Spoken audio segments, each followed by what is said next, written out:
From page to screen.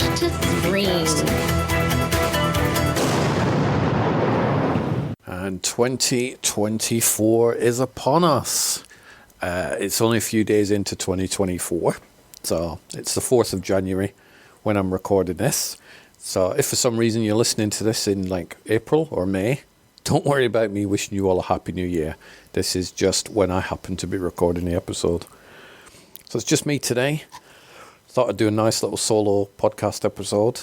This could be an This could be an episode. It's been a while since I've done a solo show, let alone one with a co-host. This could be an episode that has no interest at all, or be of no interest at all to virtually most people who are listening. However, I like to sometimes do an episode for me, but I'm hoping that somebody out there listening to this does enjoy the episode. It's going to be a bit of a ramble, but hopefully as I get into the stories that I'm going to tell, that I will start making a bit more sense, and there'll be a little less stuttering, mumbling, gaps, and the general rustiness that happens after a podcaster who's been doing it for a decade decides to take a week or two break over the Christmas and New Year holidays and then come back trying to do something that is spanning decades.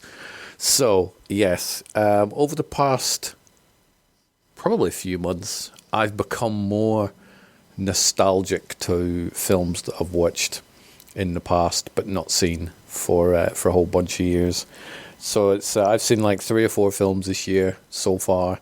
None of them are any newer than I think like 2010.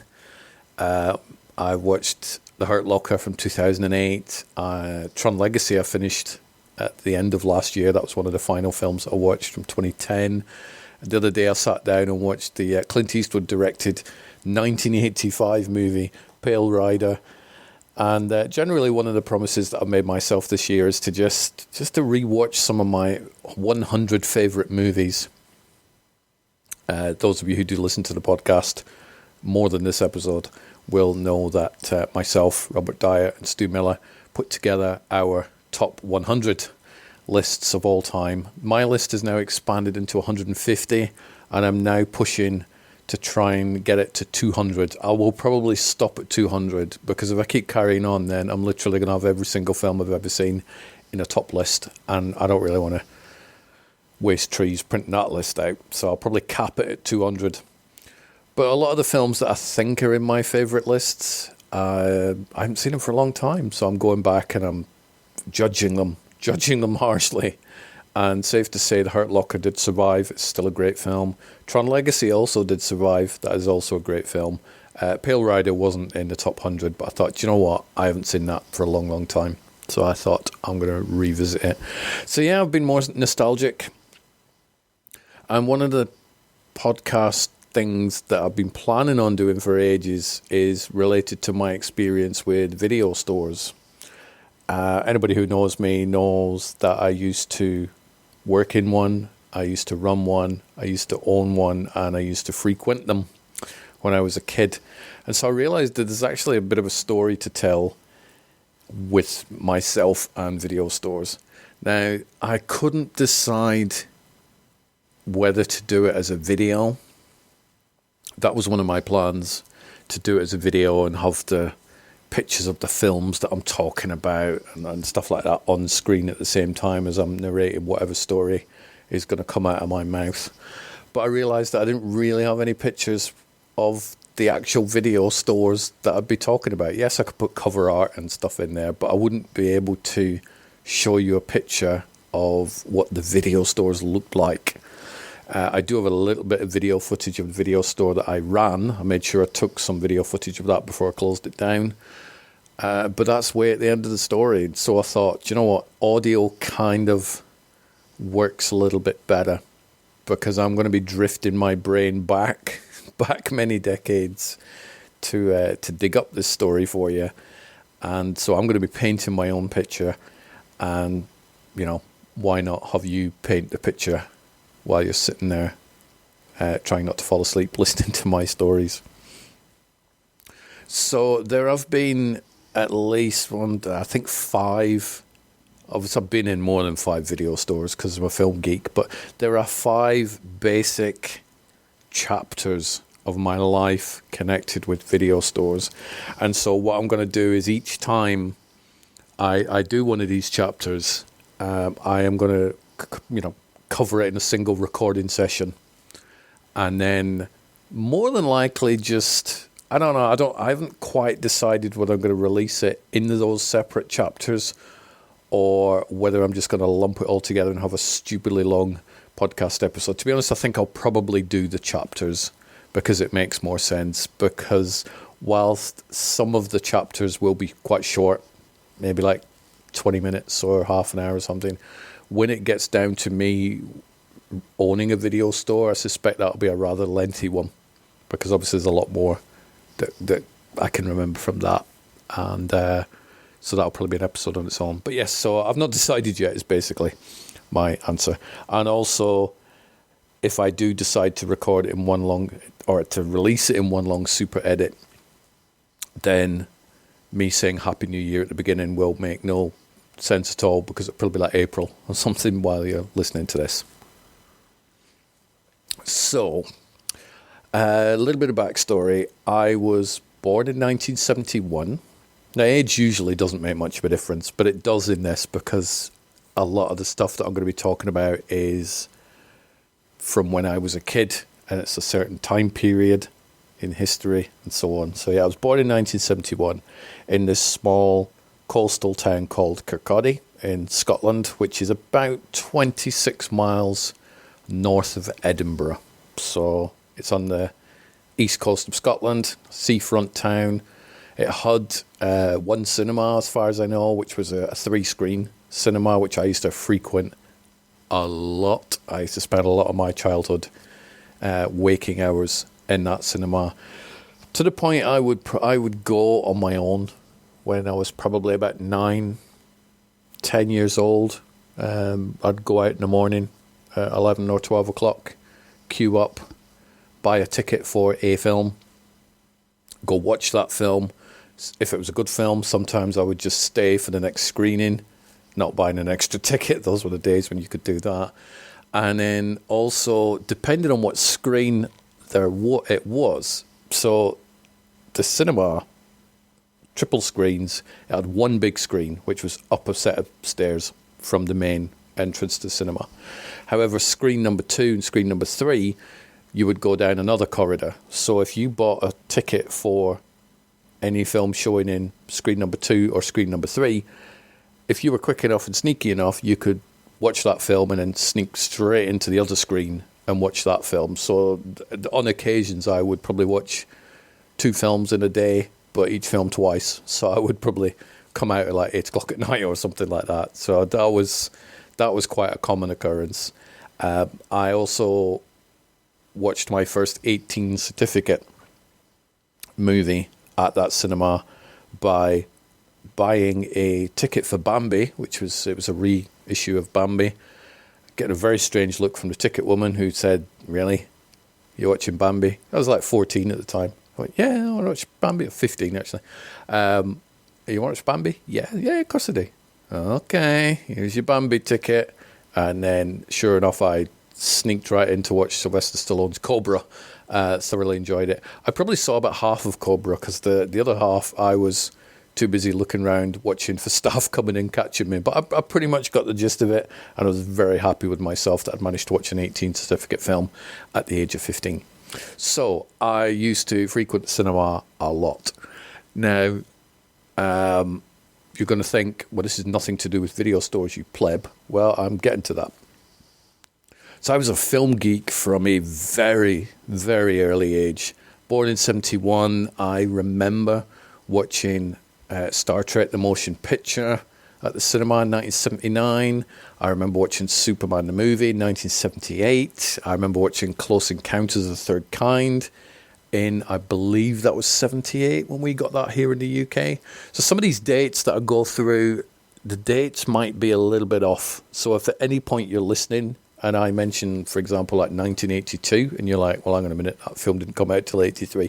Forgive me. I'm not using any big sheets of paper for research.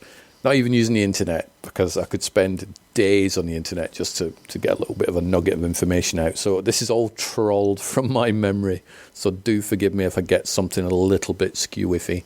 As we get more towards present day, then obviously things will get a little bit easier.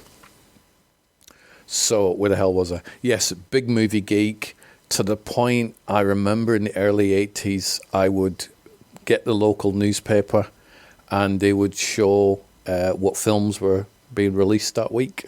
And I remember cutting out the posters from the newspapers and sellotaping them to my bedroom wall. And I had the entire wall covered. So at 12 years old, I had little posters of like Porky's, never seen it. And, at that age, clearly. First Blood, clearly I'd never seen that at 12. Scarface, Silkwood, The Falcon and the Snowman, all these sort of things. Pretty much anything that was film related that was in the paper, I would cut out and just wallpaper the entire room with it. Now, at one point in the early 80s, my parents invested in a video recorder, video machine. In my memory, it was a Granada. Now, looking online for these Granada video machines, I could see a few, but I can't quite narrow down exactly which model it was. I do remember the video machine was grey, as most of them were. It was huge. It had a remote control, but it had a cable, so there was no infrared back then. And I used to sort of use the video machine as like an ejector seat. That sounds weird, but I used to have quite a few Star Wars figures, and I would put them on top of the disc tray, press the eject button, and the eject was so strong it would torpedo these figures halfway across the room. This was technology at its earliest. And the blank tapes that we had, so it was a VHS machine, we didn't have Betamax, so you did get 3-hour tapes back then, but I don't remember us having a lot of 3-hour tapes. I think the 3-hour tapes were pretty expensive. I don't know, this is one of the foggy memories, but I knew that we had quite a pile of E60s, which are the 1-hour tapes. And so when a film like Star Wars or The Black Hole, I remember it being on TV one Christmas, and I would sit there, and I'd seen The Black Hole before because I'd seen that at the cinema as well. And I remember you made sure that every time an ad break came on, you paused the thing. You didn't want to watch the adverts each time you watched this film. And back in those days, you did rewatch the hell out of every film you had because you had a very small library of movies. And so you would pause it, but then because you knew that the tape was only an hour, you'd probably have to cut out half an hour of the film. So if you had a good enough memory, you would pause it for the really boring bits. And when you're a kid, the boring bits are the talking bits. So you would just pause all that out and you would just end up with like 60 minutes of action set pieces. And that's what you would rewatch again and again and again. And anybody who did have a VHS at that time, does anybody remember the library-style cases that you could buy? And it was sort of padded, and you would put your videotapes in there and have them all on a shelf, so it made it look like you had a big library book collection rather than just a pile of movies that were all cut to ribbons because your tapes weren't long enough. So we had this video machine. Now at the age of 12-ish, so we're talking about 1983, 82, most of this spans around that time period. I personally wasn't renting any movies because I had no income. My parents were most definitely in charge of the household, as well they should be. And they would just periodically go to the video shop and rent films and come back. And sometimes I would see these films, sometimes I wouldn't. I think video stores back then were also the 24-hour rental period. To be honest, I can't remember. But I'm pretty sure that it would have been a case of you rent it on a Saturday, you've got to take it back on a Sunday by a certain time. I remember the cost was around £1.50-ish to sort of rent a film. And the nearest video store to me, and in fact the only video store that I can remember, was maybe 10 minutes walk from my house. Now, I lived in a town called Kirkcaldy, but for some reason this video library was called the Falkirk Video Library. Now, Falkirk is another town in Scotland. I have no clue why Falkirk Video Library was in a town that wasn't Falkirk. Never really asked, didn't really care, still don't know to this day and age. And when I put these details into Google to try and find out any information on this video store, forget it, just keeps taking me to information on the town of Falkirk. So I did struggle to gather bits and pieces from that. So where the video store thing for me gets interesting, I mean, other than the fact I was a huge old movie buff, and to have a building that just had thousands, or at least many, many hundreds of movies in, is amazing enough and interesting enough. But my school days were not amazing.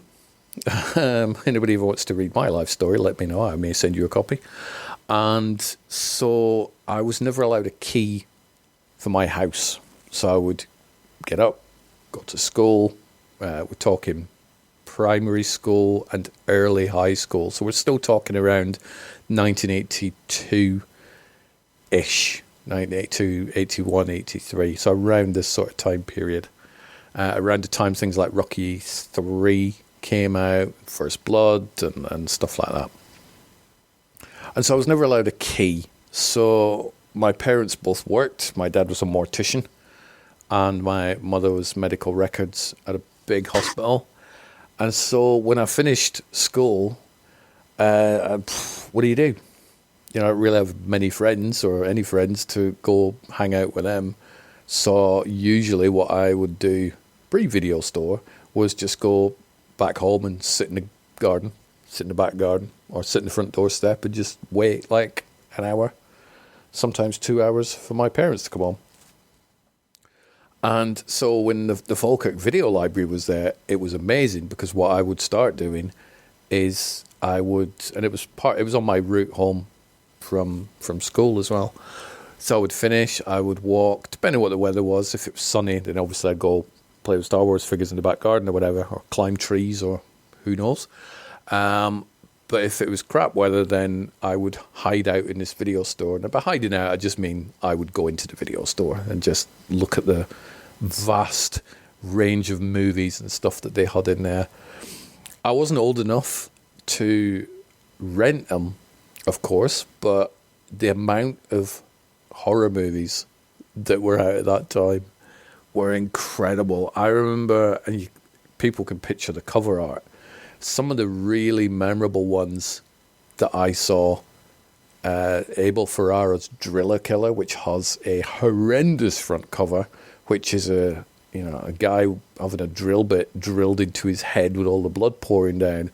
I remember looking at that as a kid going, I don't ever want to watch Driller Killer. This looks horrendous. Why is somebody drilling into this person's head? That is just, no, I can't cope with that. Very bit of a wimpy kid.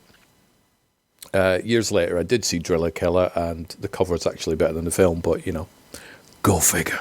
I also remember one of the standout ones, and there's probably a few standout movies. A lot of them I've never seen, and some of them I have seen. So I Spit on Your Grave, which it had something like the tagline, something about her being broken and battered and bruised, and it didn't look like a pleasant film at all. And that cover art really stuck in my mind. Years later, I found out that cover art is actually Demi Moore. That's her butt on the front of I Spit on Your Grave. And years later, I did watch the film, and my aunt had it, and it was kind of a freaky, weird, very creepy film. But I've kind of got a bit of affection for that. I ended up speaking with the son of the director, so Terry Zacchi, years later, and we had a good old chat about I Spit on Your Grave and stuff. But that cover art haunted me. There was another film from around 81, so this would probably be either late 81 or 82 when I saw this cover art, and it's called Happy Birthday to Me. Couldn't tell you what the film was about, but I can remember the cover art was a kid. Turns out he's Matt Craven, who I saw in K2 many, many years later. But he is having a shish kebab stuck through his mouth. And it's like, this was on the front of the box. So, some of the definitely memorable cover art on some of these horror films definitely burned into my brain. There was a few. There was one called, I think it was called The Boogeyman. And I remember on the back, and let's say I was a very wimpy kid when it comes to horror. I wasn't prone to nightmares or anything, but I wasn't a gorehound who wanted to watch all these crazy horror films. Ooh, I can be an adult and watch all. No, I was like, just give me Star Wars, give me Superman, give me the Beastmaster, that sort of thing. I was more into those type of fantasy escapism films than violence. Got enough of that at home. So I remember The Boogeyman, and on the back of that box, and I kept looking at the back of the box. Every time I would go in, I would just take a peek at the back of this cover, and it was somebody being killed with a rake, a garden rake. And it's like, oh my God, this is the worst thing I've ever seen. So even though I was really timid, I still kept looking at these damn things every time I'd go in the video store. But I would look at everything, Friday the 13th, turn the box over. Why is this woman in a canoe? Why is she like, her shirt's ripped and everything? What has happened to this woman? Oh my God, this is crazy. And I didn't know what Friday the 13th was about until I started seeing trailers for the third one and stuff popping up in the cinemas. There was another one called The Deadly Spawn, which was a weird, I'm guessing it was a bit of a Thing rip-off, to be honest. That was just weird, like plant-like Venus flytrap monster things on the back of that one. But I would go into this video store and, physically it wasn't a huge store, but it used its wall space, and it had a maximum amount of films in there. It had one side of the store was Betamax, which is still a superior type of tape, but just didn't have as good a marketing as VHS. But I also remember there was a smaller section in there, and I'm sure it was called Philips 2000 or something like that. But I remember these double-sided videotapes that were a thing at one point, but they just sort of died a death. So there was 3 sections. Even though my family had VHS, and I wasn't renting them, I tend to stay on the VHS side more than anything else. I don't know why, because all I was doing is looking at cover art. But I would browse around if I ran out of time looking at the VHS ones. I would sort of wander around and look at these Betamax ones and stuff. What I really like is never, ever did any of the staff in the video store go, "Oi, what are you doing? Get out, go away." And I think nowadays, if you had a video store and you kept having kids coming in wandering, never actually renting anything that you saw, you would tell them to get out, because it's like people have lost that sort of, certainly working in retail, they have, it's like, "Oi, kids are obviously going to cause trouble, so I need to get them out of my shop now." Not always the case. Sometimes little film geeks that just want to come in and, look at the films and stuff. And that was one thing, jumping ahead years from then, is I always made sure I never was a bit of a shitbag to any kids that came in and, wanted to just look around the movies and stuff. Us film geeks got to start somewhere, and I started in the very, very early 80s. So we would rent films. My parents, some of the ones I remember seeing Mad Max for the first time on a VHS rental. Midnight Express, I remember seeing. Midnight Express horrified me because I saw 2 bits in the film, and it was only, I think probably like the day after I ended up managing to be allowed to sit down and watch the whole film. But at one point somebody gets their tongue bitten out, spat across the screen. So it's like, Jesus Christ, what am I watching? And then there was a gay shower scene, and for like a 12-year-old in the early 80s, seeing that, you're like, whoa, what are they doing? Oh my God, switch it off. Nowadays, I guess it'd be more acceptable putting that in a film, but back in the day, it was like, Jesus, this is controversial. What am I watching? So Midnight Express, I also ended up seeing, and this is a film I love to this day, and there's two of them, Bronx Warriors, which were these cheap Italian, but trying to pretend they're in New York, Mad Max Escape from New York type rip-offs, basically. But I have a real fondness for the Bronx Warriors movies. I think they're great, and I think certainly the first one, I think, is probably going to drop into my top 200 at some point. But yeah, those are some of the films I remember renting, or not me personally renting, but renting from the video store back in the early 80s. I will tell you a funny story though. My parents had this big whiskey bottle, huge thing, floor standing thing, so it must be one of these like big novelty ones or something. But they would put all the loose change in there, so £1 coins, because I think they were a thing, 50 pence pieces and 20 pence, all whatever the coins were at the time. I'm not old enough that it was shillings and pence, thank you very much. These were sterling coins. And so in late 82 or 83, I really fucking wanted to watch Poltergeist. I really wanted to watch Poltergeist, because even though I was like 11 or 12, I knew who some directors were. I knew who Richard Donner was. I knew who Steven Spielberg was. And when Spielberg produced Poltergeist, I really wanted to watch it. And so what I did one day was I got a pair of tweezers and I took out money from this whiskey bottle and I got just enough to rent Poltergeist.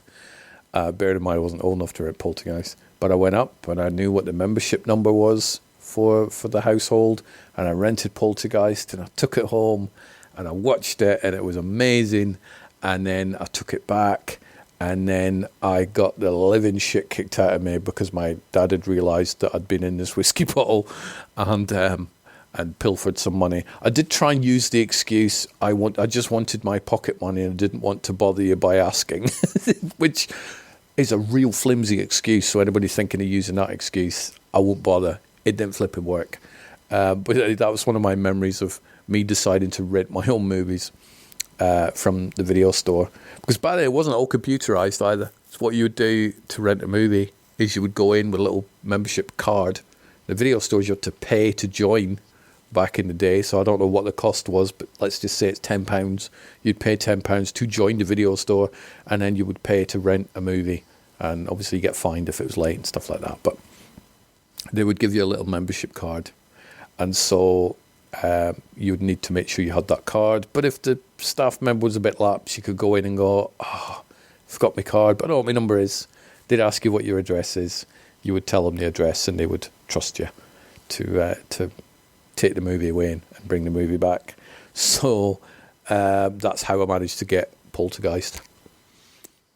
So I have really fond memories of that video store. The layout, the amount of hours that I used to spend in there just browsing. The fact that the staff never bothered me and never turfed me out of the store, because I wasn't a dick. I didn't misbehave.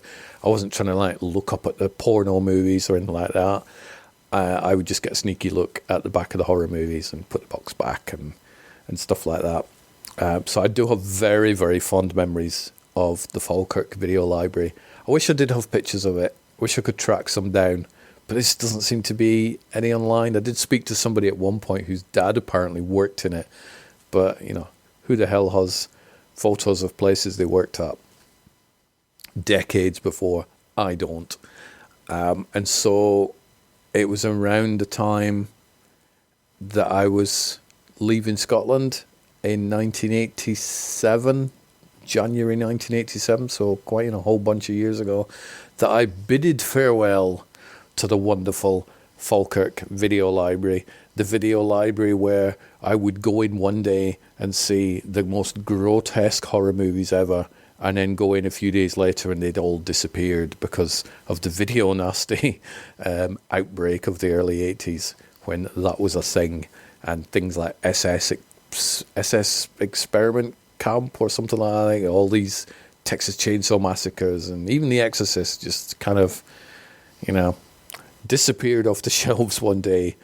But there was always films coming out, and there was always cover art for me to just sit and read to kill time before my parents got home.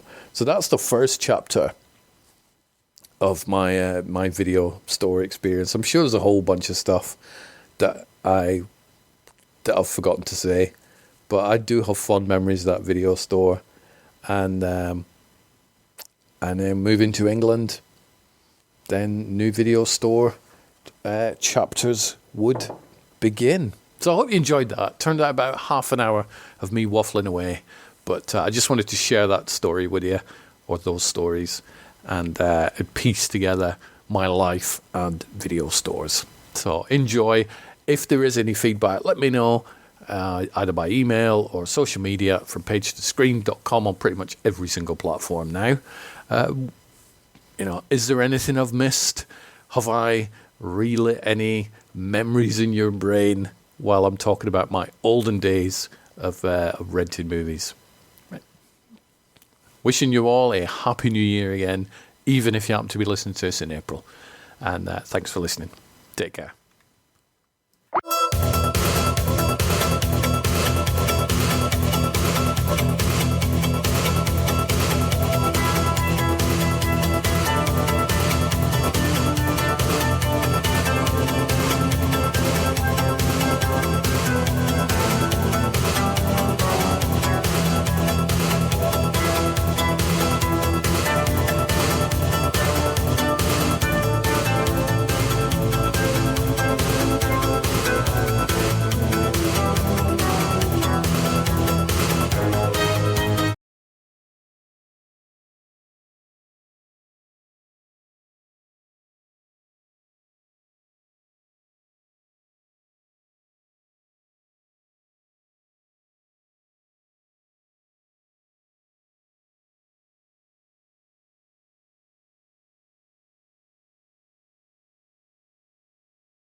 The From Page to Screen.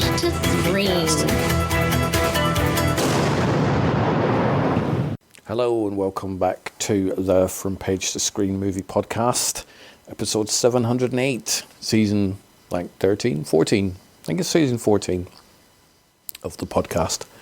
So it's just me again. I thought I would do another solo show just before the co-host return from their very well-earned Christmas breaks, and I wanted to do another episode of the video store tales. If you haven't listened to the previous episode, then I would recommend you go back and listen to episode 707. Otherwise, you're kind of jumping into a second chapter of what's probably going to be like a 4 or 5 chapter little mini series. 707 pretty much detailed my younger years hanging around video stores back in the early 80s, and it's an easy half-hour show to listen to. Thank you very much for the feedback I've received on that as well. I'm sure there's a lot of stuff I've forgotten, but it is going back quite a few decades, so do forgive me. So what we have here is episode 708, which is the second My Video Store Adventures. I have not yet got to the big chapters of hanging around and loitering in video stores, but I'm getting there, and I promise I will get there. In this episode, this pretty much details from around 1986 to around 1992. So I'm still going back a few decades. So do forgive me if I have some of the dates wrong, or slightly out of place, or something along those lines. I'm not working from any big fat book or any websites that detail my younger video store years. So this is all from memory and stories I've just told over the years. So, episode 707 detailed me hanging around in the Scottish video store, the Falkirk video store. Again, still no idea why it was called the Falkirk video store, because it wasn't in Falkirk, it was in the town of Kirkcaldy.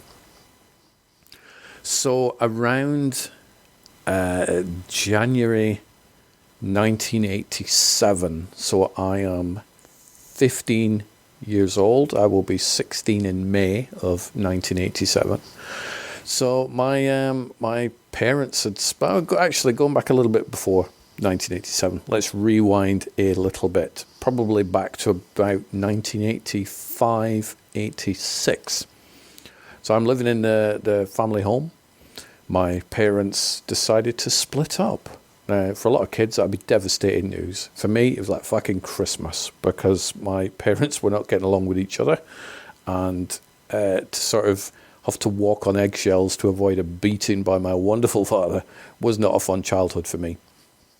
So when news sort of came down via my mother that my dad was going to be leaving, she came over to me and she said, please ask him to stay, ask him not to leave. No way I was going to do that. As soon as that guy was out of the house, the better. So I do remember going up to him and saying, I believe you're leaving? He's like, yes. I'm like, oh, okay. And that was pretty much my attempt at trying to get him to stay. There was no way I would have asked him to stay. So I was around 14 years old at that time. And so he moved out, which was amazing. And then my mother very quickly started dating somebody else, a guy called Jackie. And so she would be out quite often, go, spend an evening with him and hanging around and going out on dates and stuff, and that was fine. I was happy enough because I would just sit down and watch television and watch lots of movies that were on the 4 channels that we had here in the UK. Didn't really rent too many movies because money was obviously getting a little bit tighter, because there was one, the largest income had left the house, and I did have my paper round, but I think that generated me about £5 a week, which I ended up spending on cream donuts and junk food that I really wanted to eat. So yeah, my dad had gone, which was great. My brother had joined the Air Force, so he'd left the house in 1983, so didn't really see him too much either. And my mother was out a lot of the time anyway. That was great. Now, my mother came to me one day and said, I want to move in with Jackie. So I'm like, okay. She said, but the house is a bit small, so how do you fancy staying in this house? So at the age of 14 years old, I ended up living on my own for probably about, it feels, this is where it gets a little bit cloudy. It feels like it was around a year. I think probably in more realistic terms, it was probably about 8 or 9 months. I genuinely can't remember, but it was many months that I stayed on my own. My mother would pick me up once a week. She would come back to the house once a week. We would go food shopping, fill the freezer up, and then I'd be left to my own devices for the next 6 or 7 days until we did it again. Now, I've told some people that story and they're quite horrified. They're like, oh my God, did you not tell anybody? That's illegal and blah. Why the fuck would I tell anybody? Why? It was great. I could come and go as I wanted. I could stay up until whatever time I wanted. I was a pretty easy kid. I did all the housework and did my own cooking and washed the dishes, and I didn't wreck the house. I didn't have loads of friends or any friends, so I didn't really have any all-night parties or anything like that. Still took myself off to school, did my own washing, did my own ironing. So I was fine. I was a very mature kid in that regard. That's why the hell would I tell anybody? So this went on for a whole bunch of months, and not too much video rental stuff going on this. So you're wondering, why is this part of a video store podcast series thing? Well, I will get there. So what then happened was, a whole bunch of months later, my mother came to me and said, the house is going up for sale. It's like, oh, shit. So you're going to have to come and live with us. Now, they lived in the area where all the bullies and all the little shitbags that wanted to kick lumps out of me at school lived. So pretty much for those months that I lived there, I was like Rambo out of First Blood. Not so much the second Rambo film, but more the first one.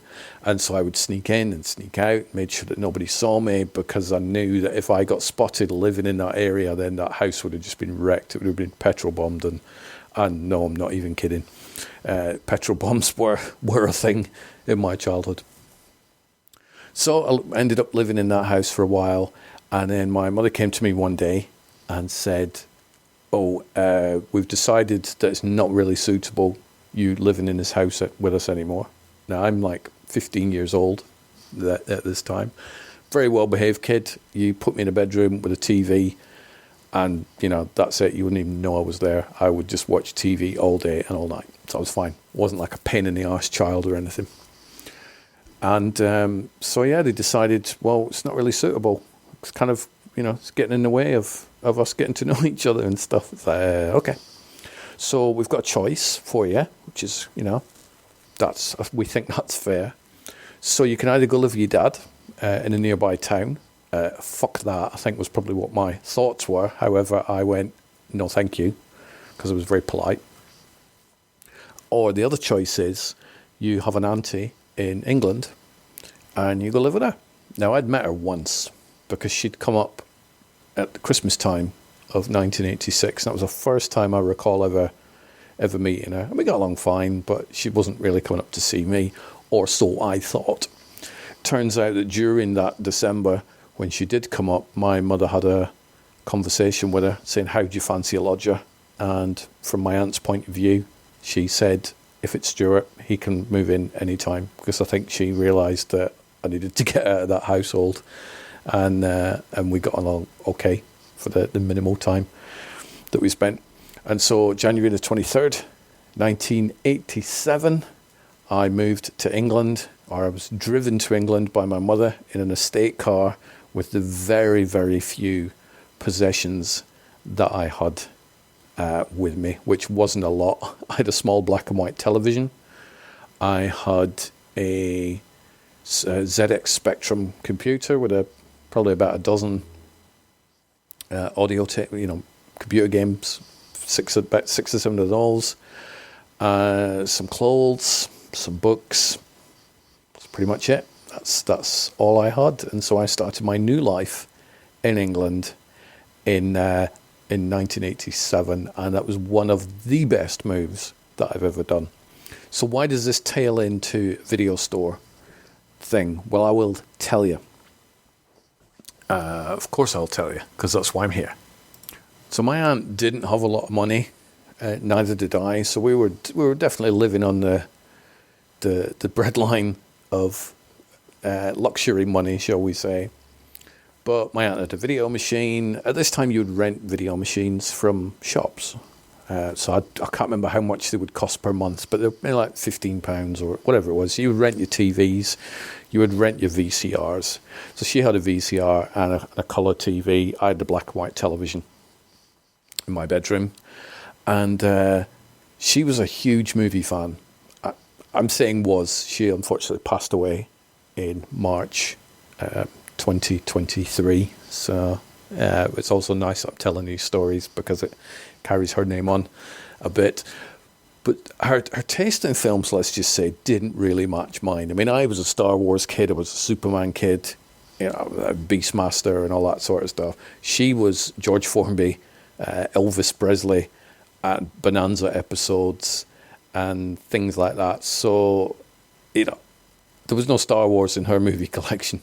She had this suitcase filled with VHS tapes, and she taped loads of films. I don't know how many films she had, but it was a suitcase full, so probably 100, maybe, something like that. And so that was a nice little library that I had access to. I wasn't a George Formby fan. I'm still to this day not a huge fan of Elvis Presley movies. But you know what? It's nice to watch something different. And it was also nice to be able to sit in a comfortable living room watching films, not worrying about, getting battered or whatever it was. So she introduced me to a whole bunch of films. Some of my favourite films nowadays are because of her. The Changeling, the George C. Scott film, is one of the films that she loved. And I saw that first in her company. And to this day, I absolutely adore that movie. So we'd sort of exhausted her suitcase full of films. And yes, these were all recorded on blank tapes. So you would just go out and you'd get another pack of blank tapes and you'd be able to build up a library of another 10 films, that were shown on TV. You'd pause it when the adverts came on and all that sort of stuff. So that was a thing. But we kind of craved a video library. Now, there was one video library in the town that we lived in, which is a little town called Haslingden in Lancashire. So it's just north of Manchester, for those not familiar with the geography. And it's called H&H, so the letter H and another H. I don't know who they were. I'm guessing it's probably owned by like Henry and Hilda or something. But it was physically, it was quite a large video store. And so we joined that. And how many films I rented from that place, I do not know. Once I started work, which was a few months after, I did rent quite a lot. But we would go into the video store. We'd probably rent like one a week. And it was usually, I'm going to say it was a mutual decision about what got rented, but kind of wasn't. But to be honest, I was educating my head into some of the more mainstream blockbustery type films. I can't really remember any of the titles that she and I rented, but obviously when I started renting my own things, I'll get to those in a little bit. But there was a whole bunch. But you would go in, you would browse the now just VHS, because Betamax had gone by this time, by the sort of mid to late 80s. And this video store was physically huge. I don't know how many films.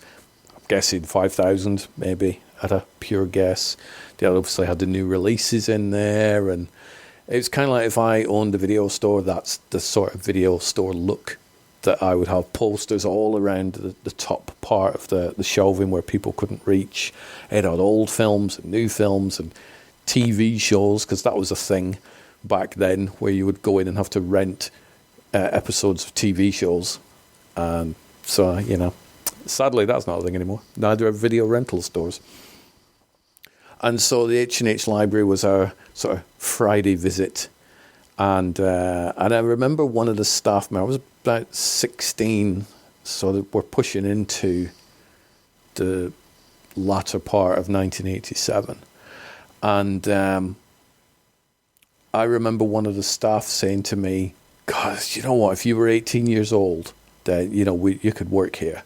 I'm thinking, oh my God, how amazing would it be to work in a video store? That would be absolutely amazing. My dream job, to work in a video store. Because at a very early age, I knew who the producers were, I knew who the directors were. I knew that this person was in that film, and this person had produced that film, and this person did the music. And I was pretty much a fountain of knowledge of sort of the mainstream type movies, because I spent so long in the cinema, so long in my little bedrooms, watching movies on TV and all sorts. I did. I knew my stuff.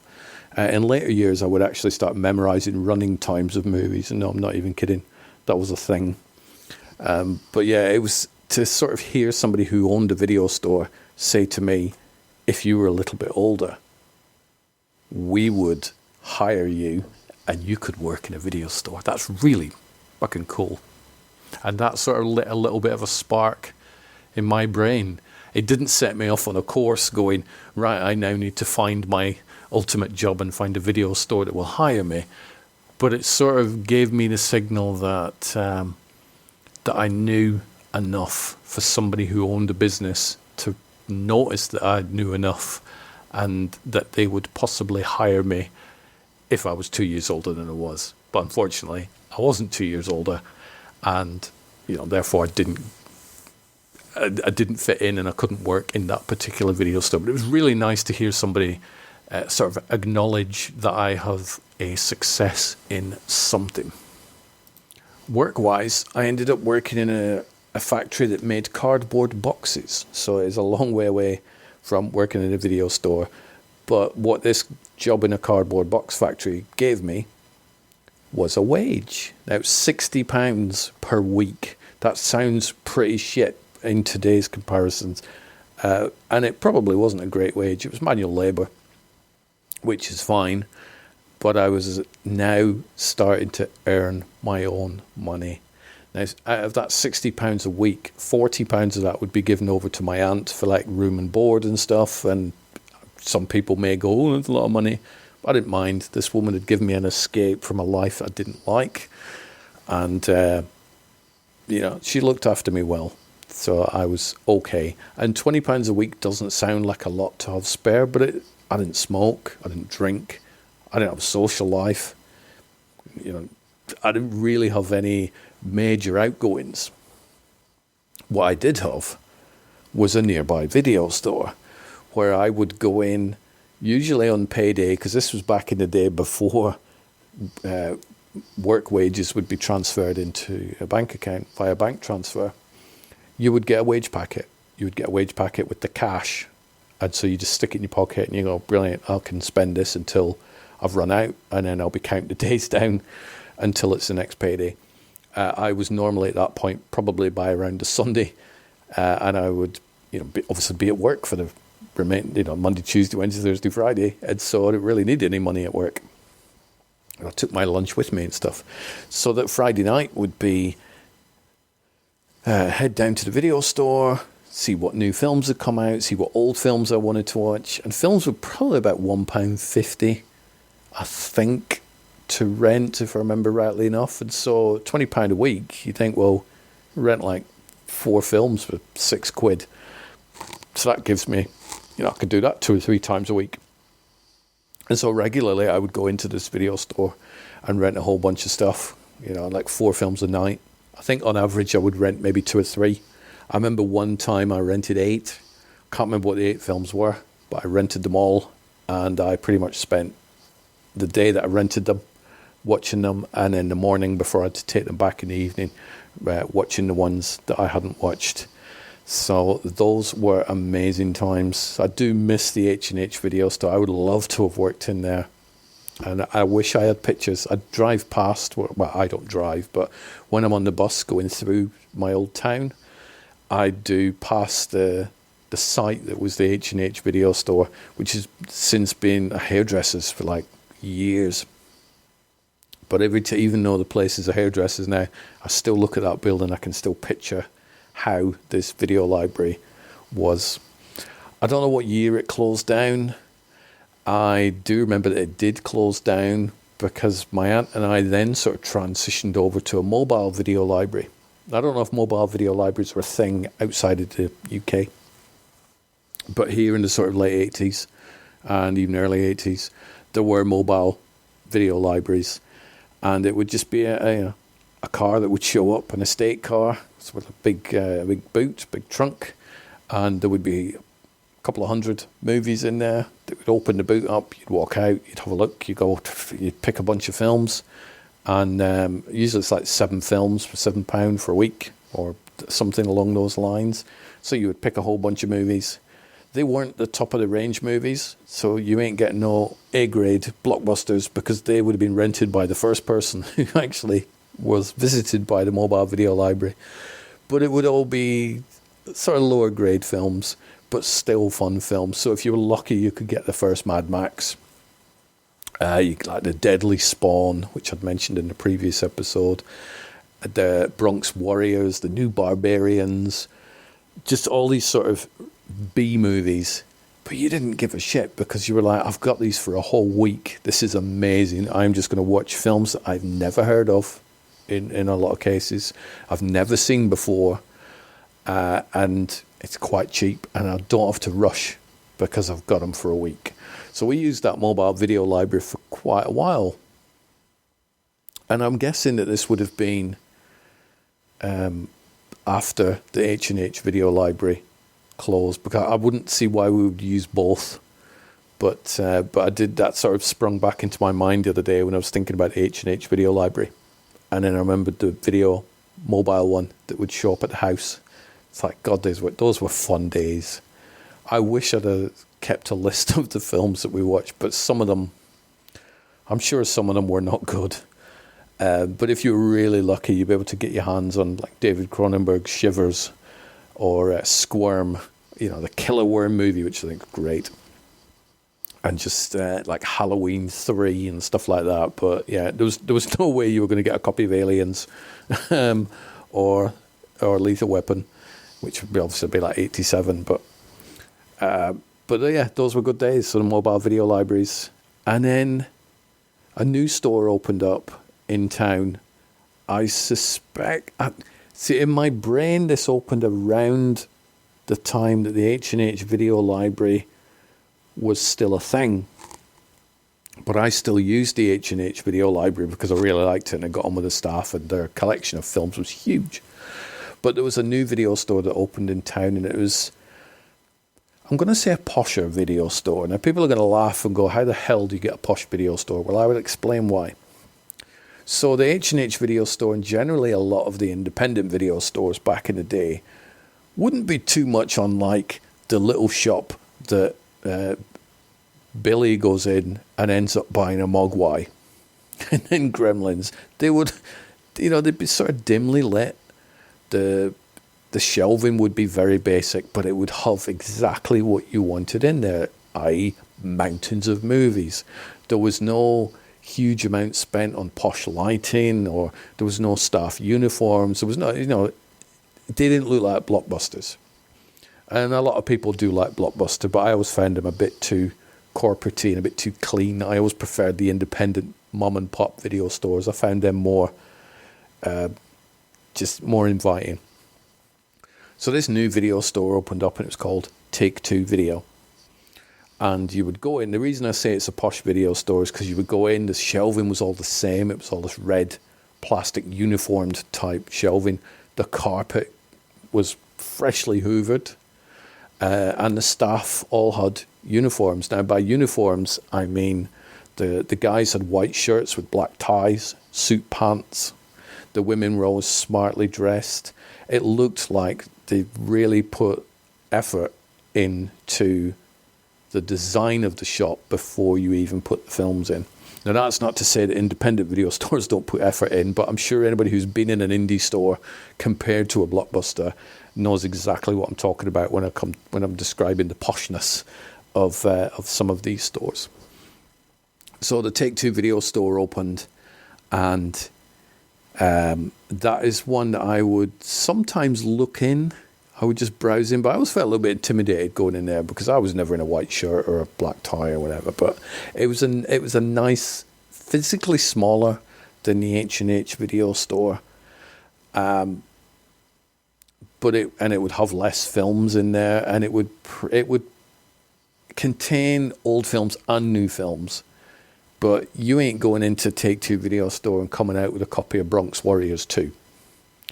But you could go into the H&H video library and come out with a copy of Bronx Warriors 2, which I often did, or the New Barbarians, or the first Mad Max. The Take Two one would focus more on the new releases, and then once the new releases had become slightly less than new, they would still be there. But you ain't going into Take Two video and coming out with a copy of the 1930s King Kong, for example. So it didn't focus on all movies. It focused on the new movies, and then the slightly less the new movies. However, one day, H&H had gone.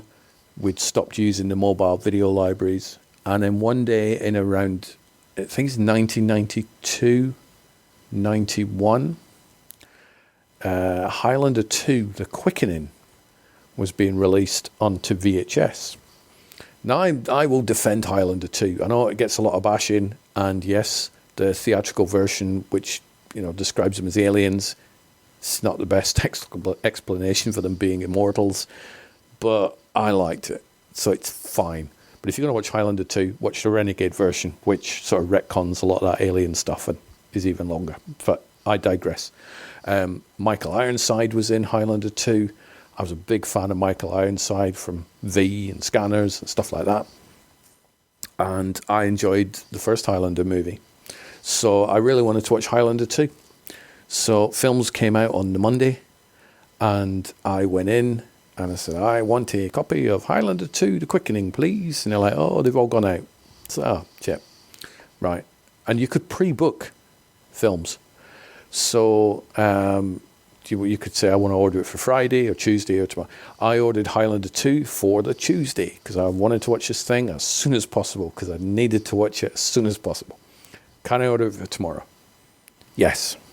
So I go in, play about 7:30 on the Tuesday night. Films had to be returned by 7 o'clock, or you got a late fee. Who remembers late fees? And so I went in. I've got a copy of Highlander 2, The Quickening, reserved, please. Oh, yeah, no, they've not come back yet. Oh. Do you think they'll come back? Yeah, probably not. Okay.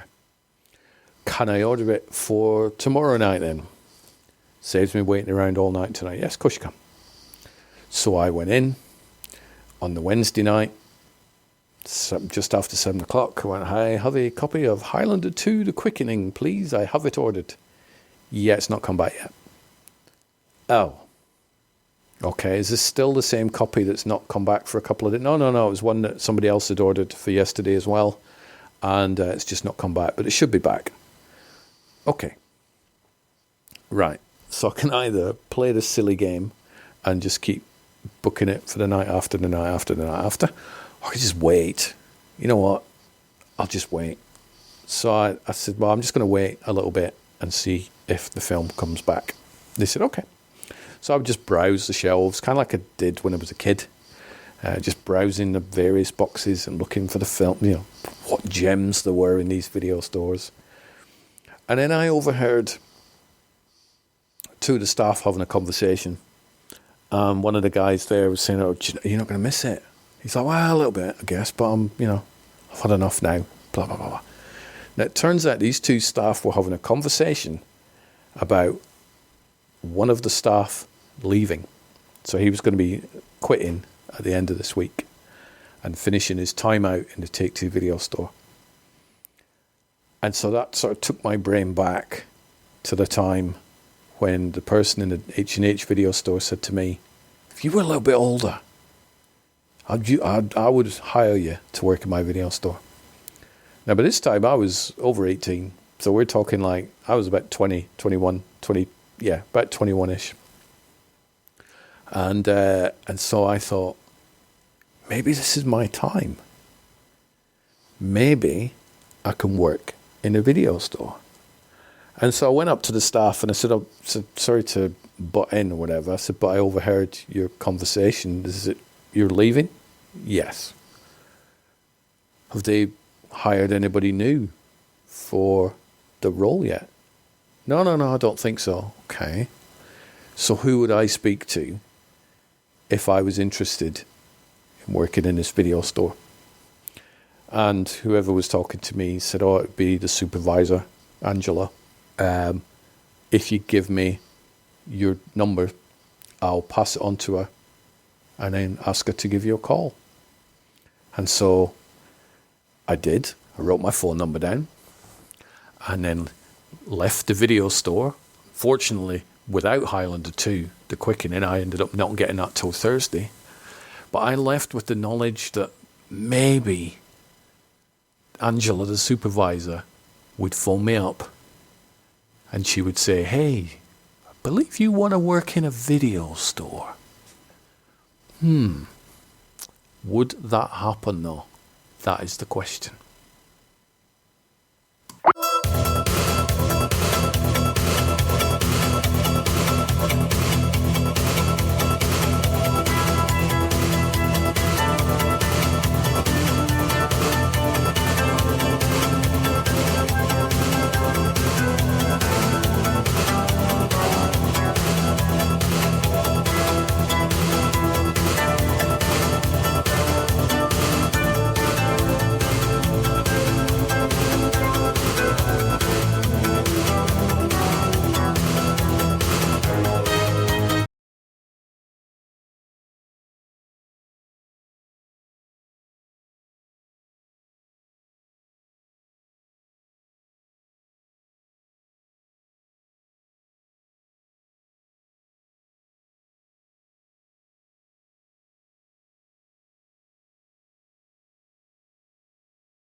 From page to screen.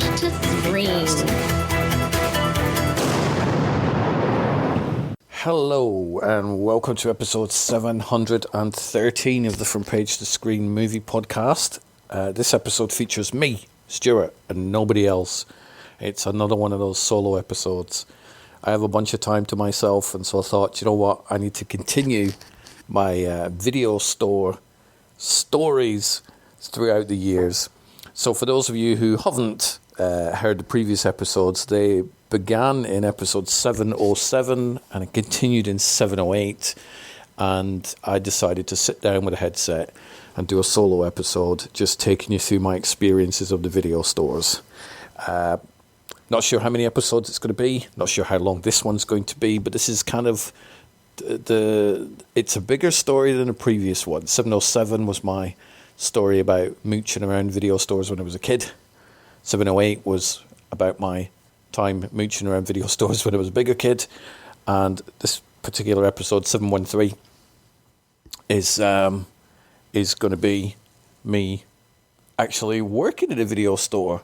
So it's not 713, it's 715. So I'm a bloody idiot. So yes, so 707, 708, and now we're on to 715.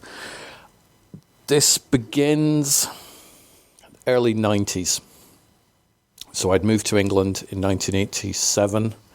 I'd rented lots of films, but this time in the early 90s, I'd been in various full-time employment, working in a cardboard box factory, working in a factory that made fiberglass. Don't recommend ever doing that. I lasted a week before I quit. I worked in a factory that made industrial hose pipes. So I've had a kind of a weird work life, certainly in my earlier years, and that obviously continued into my later years as well. So early 90s. Some of the dates are a little bit foggy because I've run into this problem before where if you look at a film on IMDb, then it tells you what year it came out. But back in the day, films didn't always come out at the same time right across the world. So sometimes a film would come out in, for example, like November 1980, just to pick a random year. And yet here in the UK, that film wouldn't arrive until like July 1981. But, you know, we don't keep records of these things when we watch films. So some of the dates might be a little bit skew-whiff. But the film that was responsible for me working in a video store, which I'd mentioned in episode 708, was Highlander 2. So just to give you a quick recap, I really like Highlander 2. At the time, I hadn't seen Highlander 2. I'd seen Highlander 1, and that was great. So when a sequel was coming out starring one of my favourite actors, Michael Ironside, I was very excited. Went into the video store, tried to get a copy of it. It had been rented out. I had the two of them. I reserved it for the following night, went back, still hadn't come back, reserved it for the following night, still hadn't come back. So I thought, you know what, I am going to camp out here for 24 hours. I will get my fix of Michael Ironside trying to do his Kurgan impression. Whilst I was loitering around in the video store, I heard one of the staff members talking to another staff member saying that he was leaving, and I did a nice little bit of courage, walked up to them and said, I believe you're leaving. Have they got somebody to replace you yet? He said no, and took my phone number and said he would get his boss to give me a call if there was any chance of a role. I don't know how long it took. I suspect it was only a few days. My phone rings. Hi, this is Angela from Take Two Video. That was the name of the shop. I believe you've been inquiring about a role in the video store. Yes. Have you worked in shops before? No. But I, obviously worked with people in factories. I know a lot about movies. Very flexible with. I really wanted this job. I'm really flexible with the hours. Don't mind nights. Don't mind weekends. Actually, I only live about 5 minutes down the road from where the video shop is. So if you ever need somebody short time, last minute, you can give me a call. Blah blah blah. So that went well. This phone call, and I was told to show up at the shop at 10 o'clock or just before 10 o'clock, whatever morning, be it the morning after or a few days after that. Can't remember. Foggy time, like I'd mentioned. So I show up at the video shop. I'm loitering around, as I always am. I'm a little bit early. And I figured, you know what, it's going to be so cool working in a video shop. I get to watch films all day. Apparently you get free films as well, which is amazing because I was spending most of my working wage renting movies. So it'd be so cool to just not have to be able to do that. I wasn't really a huge fan of being on the side of a counter, though, and speaking to strangers because I was still a shy kid. I never really spoke to that many people growing up, never really had a social circle when I was at school. Certainly would never have dreamed that in decades to come I would either be standing on stage Q&A and people from like Game of Thrones and Star Wars, or I'd be doing a 715th podcast episode, which I'd started a decade before. So we do change, and that is quite a good thing. But back then I was still pretty shy, but I really wanted this job. So I'm standing outside the video store, looking at my watch, waiting till 10 o'clock. And then this other girl showed up, and she starts wandering outside the store, looking at her watch. I'm thinking, who the fuck's she? So I didn't speak, because that's what you didn't do back then. You didn't go, oh, hey, how are you? Let me introduce myself. You just sort of thought, you know, whatever. I'm waiting for somebody. You're clearly waiting for somebody. I don't care. And then I kind of twigged, shit, I bet she's here for a job as well. And I went into sort of survival mode going, I need this job. I need to steal this job from her. Probably not one of my proudest moments, but whatever. I was, God, I can't remember how old I was. Probably just 21 or 22, something like that. I'm still a naive little shitbag. So eventually Angela shows up. Now, I'd seen Angela work in the shop before. She's probably about 6 foot tall or whatever, blonde hair, instantly recognisable. Hi, how are you? Come on in. So she unlocked the door, reset the alarm, and we go to this video store. And then she's on the back of the counter. She puts some lights on, but not all the lights, because you don't want customers thinking the shop's open. So this was a continuation of the interview. I kind of thought I'd already got the job by the phone interview, but, you know, hadn't. So it turned out that there was enough hours for full time, but they were sort of, they as in the shop and the management, they were reticent to give it to one person. And I get why, because if you hire one new person and that new person doesn't work out, you've got to go through the same shit again and hire somebody else. So they were looking to split the hours, and split the hours they did. Sharon was okay. Certainly not a movie buff. She was more into going to the pub and just basically clearly doing the job just, you know, for a job. Whereas me, I was so damn passionate about the movies that I really thought, you know what, this is my new home. I'm going to be here for quite a few years. And I did quite a long run at that video store. Sharon did eventually leave. She, on a Saturday afternoon, thought it would be a good idea to lock the shop up and then nip off to the pub for a few drinks. Apparently she did this like 3 Saturdays in a row and disappeared for like an hour at a time. I have no idea how my boss found out about that. I can neither confirm or deny that just before she got sacked, I found out that she'd done it. And, you know, these things happen. Bosses find out. Like I say, I was an ambitious little shitbag back then. You know, maybe it wasn't a good thing saying, oi, but I was protecting the store, and more to the point, I was protecting my ability to move up the food chain in the video store. So yes, I did grass her up to my boss. To be fair, you know what, cut a few rules or whatever, but locking somebody else's business up for an hour at a time every single week to go to the pub, no, that shit's not happening. So yeah, she left. So there was that. Now, what's it like working in a video store? That's a question. There's some people, they generally go straight down to the, it must be cool, you sit around, watch films all day, and sometimes a customer comes in, gives you money and all that sort of stuff. And that's true. But there is a lot that goes into working in a video store, as I found. And sometimes, yeah, you are able to sit down and watch a film. But you weren't able to just sit down and watch a film in its entirety without being interrupted, because obviously you had customers coming in, either taking films out or bringing films back. But there's also the little things like the cleaning rota. Now, how much cleaning is there in a video shop? quite a freaking lot in the back of VHS days, because these plastic VHS tapes, they attract a hell of a lot of dust, as we so found. So every single week, Angela would set the staff a rota. So the shop was divided up in sections, as most video shops are. You know, children's section, family section, horror section, new release section, and then the back catalogue section and the adult section, which was at the top shelf. And so the rota would be, for example, right, next week, Stuart, you're cleaning the new release section. And that's cleaning each individual box. So just a quick wipe, you know, you're cleaning the box. Also the little sort of docking thing that it sits in, you know, sits on the shelf, for those of you who do remember video stores. So you have to clean all that. Soap and water job, and then obviously dry it. So you had all that. And then the top shelf, if you ended up doing the adult ones, some people are going to think that's fun. No, it ain't, because you're cleaning it in the daytime, and you can just guarantee that whenever you've got like some sort of, I don't know, Shaving Ryan's Privates or Lord of the Rings or whatever, the Erotic Witch Project, yes, that was a real title. You've got that box in your hand and you're just about to give it a clean.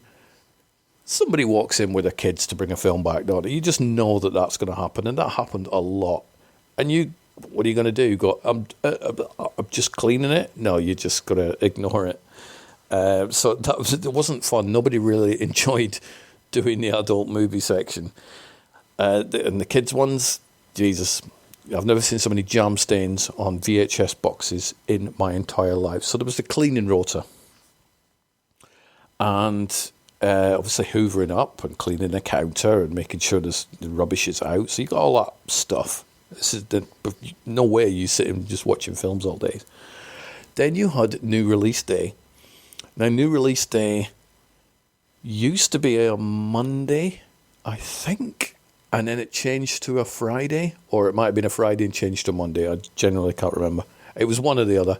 So if you happen to be working on that day, basically the new releases, your big boss would show up. So Angela's boss would show up. And there was two of these. There was a guy called David and a guy called Howard. Howard looked like the James Cameron from Titanic era.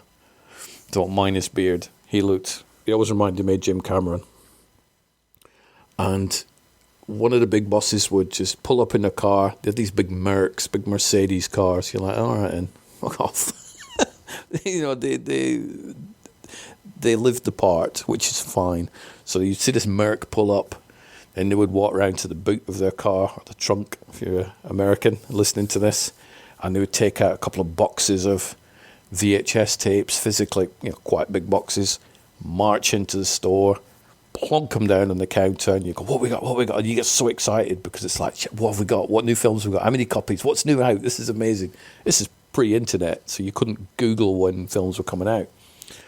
And so you would then have a lot of VHS tapes, all in cellophane, so you'd have to cut them out, you know, rip all the cellophane off, get rid of all the cellophane, crack the box open, take the VHS tape out, put a lamp to one side, and then you had these little stickers, so number stickers, that you put one on the side of the cover box, and then the other sticker on the actual cassette itself, and then you had to find spare numbers to allocate them into your system.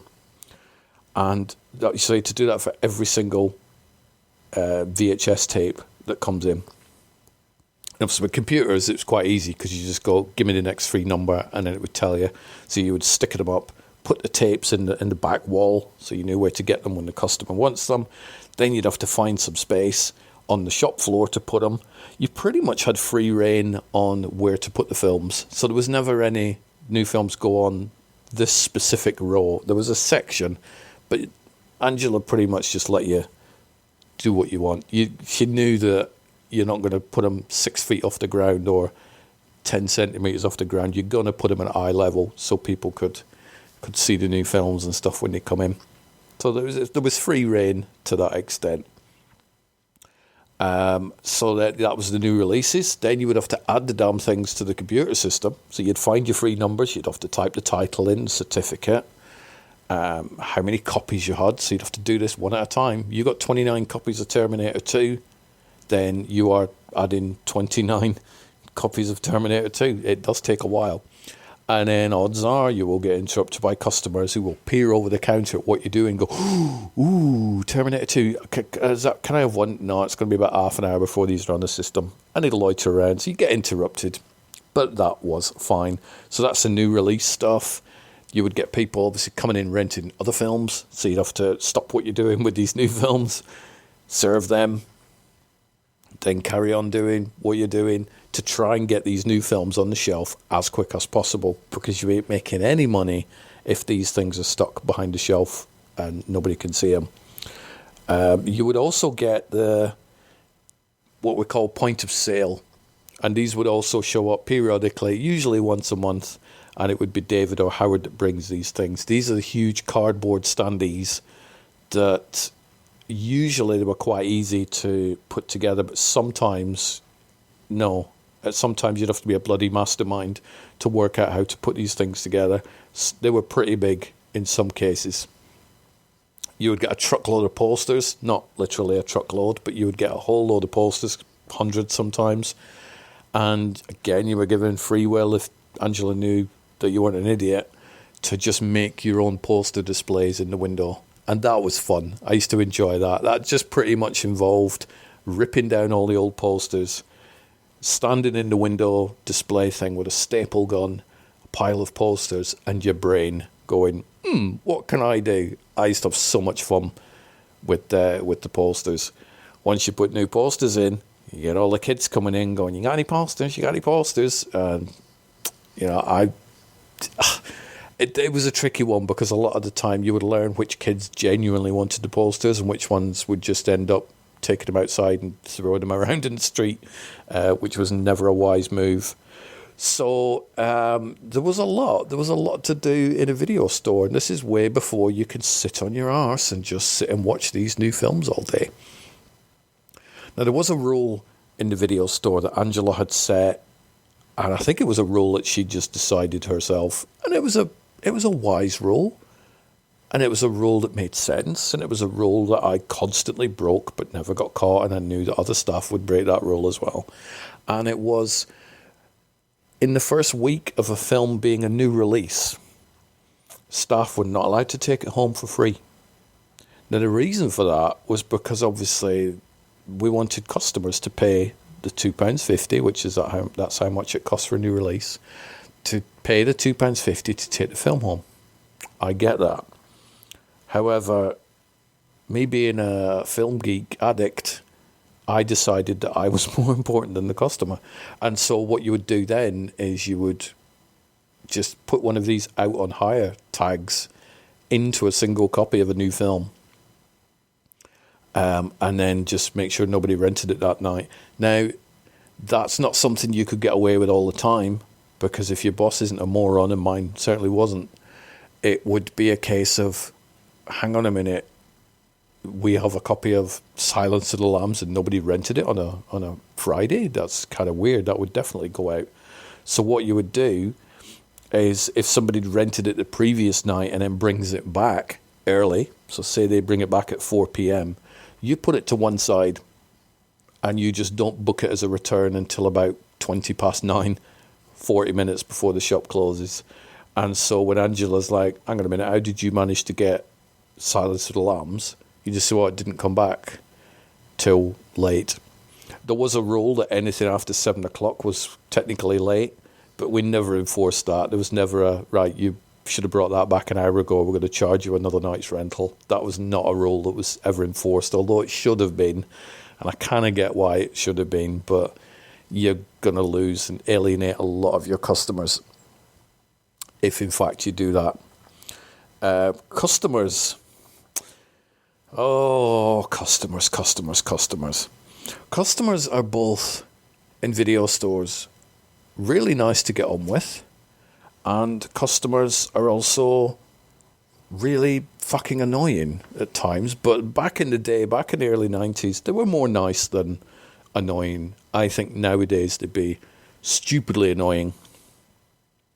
So a lot of the common annoying ones I used to get were the ones who would walk into a video store that holds 3,000 titles, and you would look at their membership and they've maybe rented 50 films in their entire career, and they joined like 8 years ago.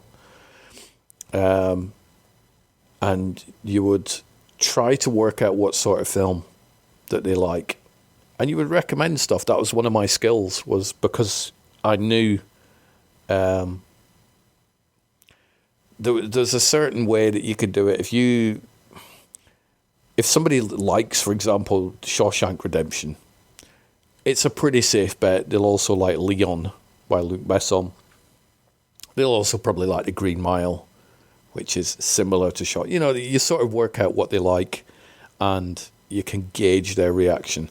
The really annoying ones, though, are the ones who say they've seen everything, and yet you look at their membership thing and they clearly haven't. You know, they're hard work, because they'll say, recommend me a film, so you'll recommend something, Pacific Heights or whatever, and you'll be like, no, it doesn't look any good. You go, seriously, it really is. It's a really good film, and it is, if you've not seen Pacific Heights. And they're like, what else is there? Well, Shawshank Redemption, watch that one. That is an amazing film. Yeah, no, I don't like prison films. And they'd be so hard work.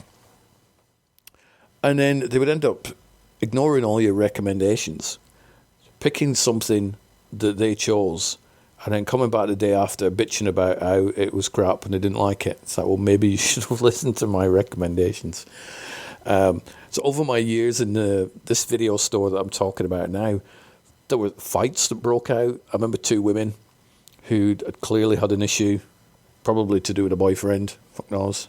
And they started fighting full belt in the video shop. So I just jumped into the middle to try and split them up, just as one of them ripped the shirt off the other one. It was very surreal, but it was true.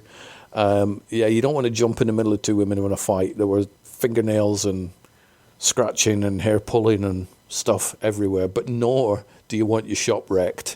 And one of the things that used to happen periodically was, because of the layout of VHS tapes, those things come off shelves really flipping easy because they're quite light, and if you hit the wall, you could send like a shockwave that would then send all the VHS tapes flying onto the floor, and then you're spending the rest of your shift rebuilding this wall, trying to remember where all the films went. So you would be very protective of the actual store itself. But yeah, there was fights. I remember, and I wasn't working there, but one of my friends, she was working there a few years later, and somebody tried to rob her at knife point in the video store. It's like, Jesus Christ. So it's kind of crazy. You would get drunk people coming in. You would get farmers coming in who have just finished muck spreading, so that you then have to walk around the shop with like air freshener and just try and defumigate the shop, because you don't want people walking in after the farmer had gone, looking at you thinking, Jesus Christ, you stink, have a bath, pal. You would get it in the neck for that. You would, we had this instance where there was me and a friend of mine who worked in the video store, jumping forward a couple of years, but it's the same video store. And there was this kid, and he was early teens, and he would come in and he would just knock films off the shelves. Nothing, he didn't have a label. I guess if this was the 21st century, he'd probably have some sort of label, which means it's okay for him to trash shops. But by then he didn't. There was no label, and it wasn't okay for him to trash shops. So working in this video store, and he would just come in, he would just knock things off the shelf and knock down your wall displays, and you're like, what the fuck is wrong with you? So he came in one day, and me and Brett, who's the friend of mine, and the other guy who worked at the store, we were just sort of chatting, and then this kid walks in, and he picks a VHS tape off the shelf, and he cracks open the box, and then just spits in it. Proper Titanic, Leonardo DiCaprio showing Kate Winslet how to spit type mucus. Spat it in the box, closed it, and we're like watching him going, did you just, what the fuck? So we looked at him, we're like, come here you, and he sort of gave us a middle finger, and then he sprinted out of the video shop. So me and Brett, being the adults that we were, didn't like the fact that some young teenager had done this. So we chased him right through the town centre. We didn't lock the shop up. We just like legged it, caught him, sort of pushed him off the main street or whatever, and then like threatened to kill him or something like that. Some sort of stupidity. Go, if you ever do that again, we're going to murder you, as gobshites do. And then we sort of just went back to the shop going, it probably wasn't a good idea, really, shouting and screaming at a young teenager. But to be fair, he did spit in our video boxes. What the fuck is wrong with him? So we go back to the shop.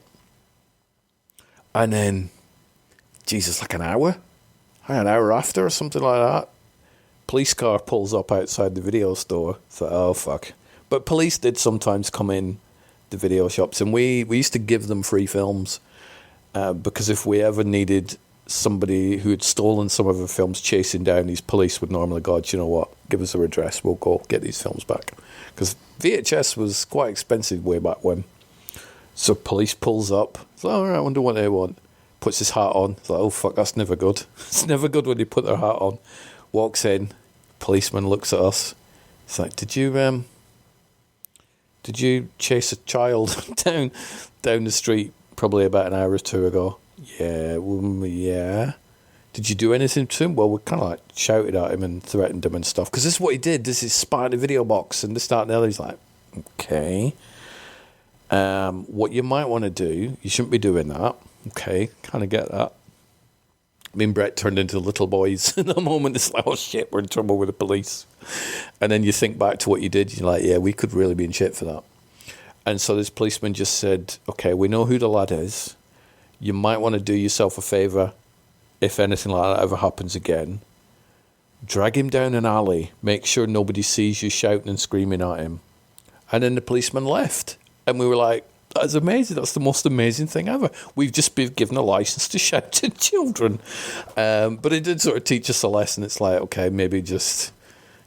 maybe not do that in the future. But I don't know what would happen if you did that nowadays. But we were lucky. The policeman knew who we were, knew that this kid was a little shitbag, and just pretty much said, yeah, we have to be here, but don't get caught doing it again. So there was that. There were some scams in the video stores. I don't know, anybody who's worked in a video store, maybe you know your own scams, but you could tell when other staff members were scamming because you would work, for example, like a Sunday. So if you work at a Sunday, you'd periodically get people bringing films back and you'd go to punch in return on the computer and it's like, that wasn't even booked out. Clearly, whoever had rented it out on the Saturday night had just taken the £2.50 from the customer, given the film over to the customer, and then just kept their fingers crossed that this damn thing would get brought back the previous day. So you would see like a big burst of these, like 5 or 6 movies where somebody's clearly skimmed 10 quid out the tills. You would also see late fees never being charged, but yet they would probably take the money from the customer. So there was all sorts of little scams like that you would really... I've always been really good at picking them up and going, hang on a minute, I can see where the fiddle is. And that was definitely the sort of scams on that one. Some of these are kind of random topics, but they're all from this exact same video store. I think we're talking like 1993. And Lethal Weapon 3 was due to hit VHS. And my boss walked into the store one day with the new releases, and he had on this leather jacket that had a tiny little logo, Lethal Weapon 3, embossed on the jacket. A gorgeous black leather jacket. And I'm like, where did you get your jacket from? He's like, oh, it's promo stuff from Warner Brothers. I'm like, how can we get one? In fact, never mind we. How do I get hold of one of them? He's like, tell you what, do your deal. He said, if you can make the shop make £2,000 in a week, I'll let you have one of these jackets. Now, that was a high stretch, because if you were lucky in a video store back at the time, that particular shop was probably doing about 1,100. So to do 2,000 was a bit of it. You're near enough doubling the costs, aren't you? So I'm like, all right, I'll do that. So the following week, it's like, because the take-ins went from Monday to the last thing on Sunday night, so that's how you could punch it in on a computer and go, right, we've seen how much we've made.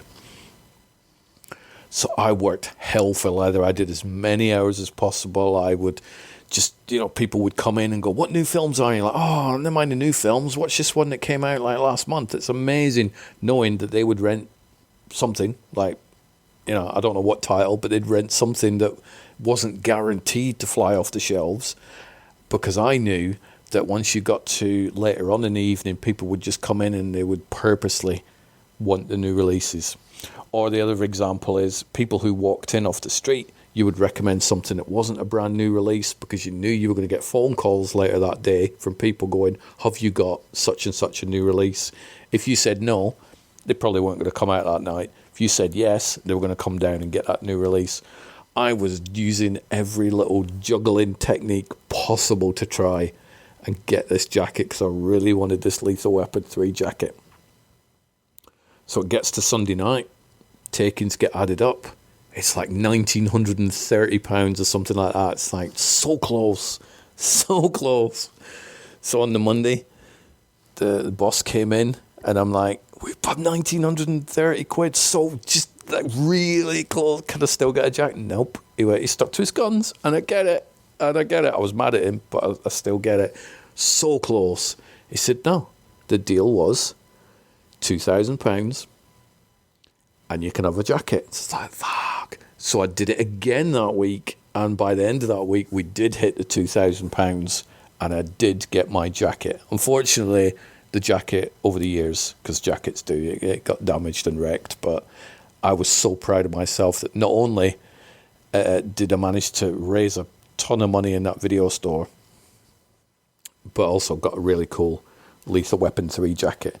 Sort of freebies and stuff weren't, they were more coming. You could get posters and standees, and sometimes you would get jackets, but they weren't as huge as I like to think. I don't remember lots of instances, for example, of getting like mugs and hats and scarves and all that sort of stuff. We did get time-coded VHS tapes. Now, anybody who's not familiar with a time-code VHS, they're basically the screener discs, but they're VHS tapes. And they were called time-coded because they had the timestamp playing throughout the entire movie so that people couldn't palm it off as being an actual film. They were quite hard to get hold of because you would just get one of those. And then if you've got like 5 or 6 staff members in that shop, then, by the time you actually got your hands on a time-coded tape, the damn thing had come out and you could have just rented it off the shelves anyway. So it was always good if you could be the one who was there when the boss showed up with some time codes. And I was quite often. And I kind of miss those days. I miss the days of time codes. You watched a lot of films that you would never, ever have watched because you were just so damn happy that you were watching something that hadn't come out yet. It was interesting times. And it's just, I'm trying to think of what subject to cover next in the video store. It's easily one of my most favourite jobs ever because I knew movies like the back of my hand. I mean, I still know a fair chunk about films, but I don't know as much as I used to because there's just too many films nowadays. But I used to have the running times of films memorised. If somebody, and this is a true story, people used to come in and go, I don't know what the film's called, but it's about this guy who does this thing and he's got a dog and he's, that sort of real vague description. And I used to be able to get the film. And if I didn't get it in the first guess, I certainly got it in the second or third. And so I was like an encyclopedia of film knowledge. Somebody go, so I like, what else has Spielberg done? Bang. I'm not just rattling off Jaws and Close Encounters. I'm like Sugarland Express and Duel and Always and Empire of the Sun and all that sort of stuff. And he'd be like, what? So there's stuff like that. So I was insanely knowledgeable. the older you get, real life gets in the way and your brain gets filled up with bullshit like direct debits and house payments and when's the rent due and all that stuff. But when you're back as a kid and your job is movies, Jesus, I certainly knew it all. And it wasn't too long. I think it was probably 6 months, maybe less actually, probably about 3 months after I started that video shop part-time role that the other girl had left. Tut tut, don't look a shop up. And I just gobbled up her hours. And I do remember the conversation, and this probably doesn't make me come across very well, but what the hell, it was like early 90s. I remember having a conversation with my boss going, is there any more hours coming up? And she's like, well, not really. I said, okay. I said, if Sharon ever leaves, would there be the option of me taking up her hours? She went, well, yeah, of course I would. I'm like, okay. You might want to show up at the shop about 1 o'clock, 2 o'clock on Saturday afternoon then. And that was how she got busted for nipping off to the pub and getting drunk and then going back to work for like 3-4 hours. So it's not my proudest moment being a grass, but, you know, sometimes you've got to do what you've got to do. So I stayed in the video store from, this is like 1992, I am thinking. And whilst I did work in the video store industry until 2003, around the time, it was around 1996, I think. So I'd been at this video store for 4 years. And my boss came in one day and he said, I'm going to have a bit of a shake-up. Because this was sort of, I mean, video was always a thing. Well, it wasn't always a thing, probably bad phrasing. But there was a lot of money to be made in video shops from the early 80s right through the 90s. And around the sort of mid-90s onwards, you could see it starting to dip a little bit. Only slightly. But you could see that people, for whatever reason, weren't renting as much as they had been doing. And I guess maybe here in the UK it was because the satellite companies had taken off, so Sky, and then there was another one called Sky B, so people could watch lots of films at home. So there was that. So my boss came one day and he said, I'm thinking of having a little bit of a mix-up. It's like, okay. He said, what I want to do is move some of the staff around. Now, I used to live in, let's just call it Town A. So I lived in Town A, and that's where the video store that I worked at was, 5-10 minutes from my house, like I'd mentioned. And so he said, well, because I was just an assistant there. I wasn't really anything. I mean, I was working more hours than anybody else, but I was effectively just a shop assistant. And he said, I'm looking to replace the manager in Town B. Now, Town B is probably about half an hour's walk from where I was at Town A, and probably 15 minutes on a bus. So it wasn't too far out.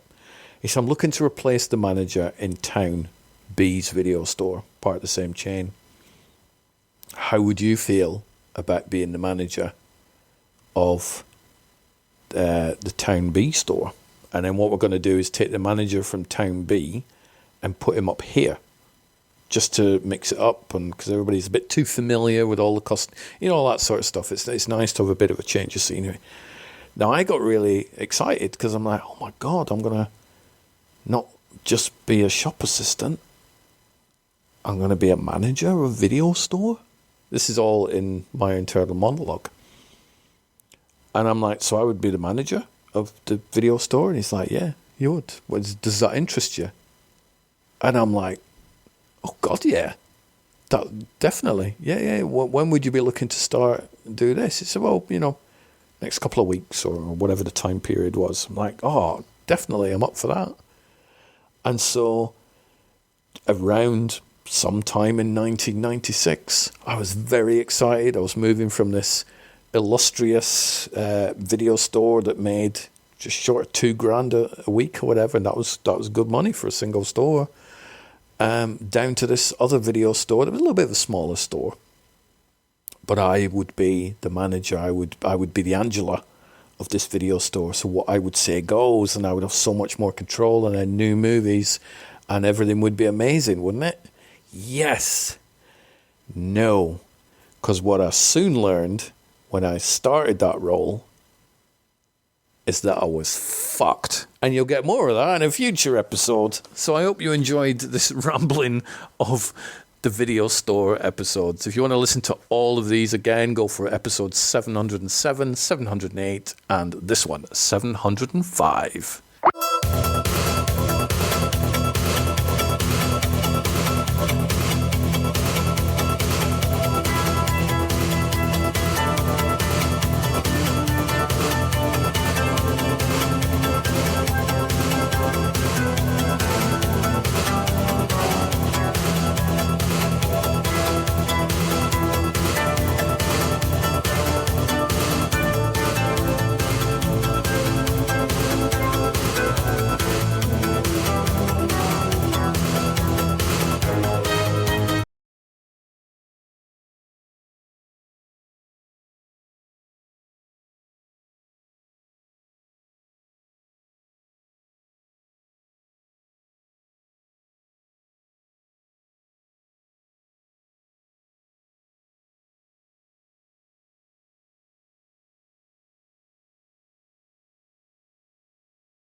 From page to screen.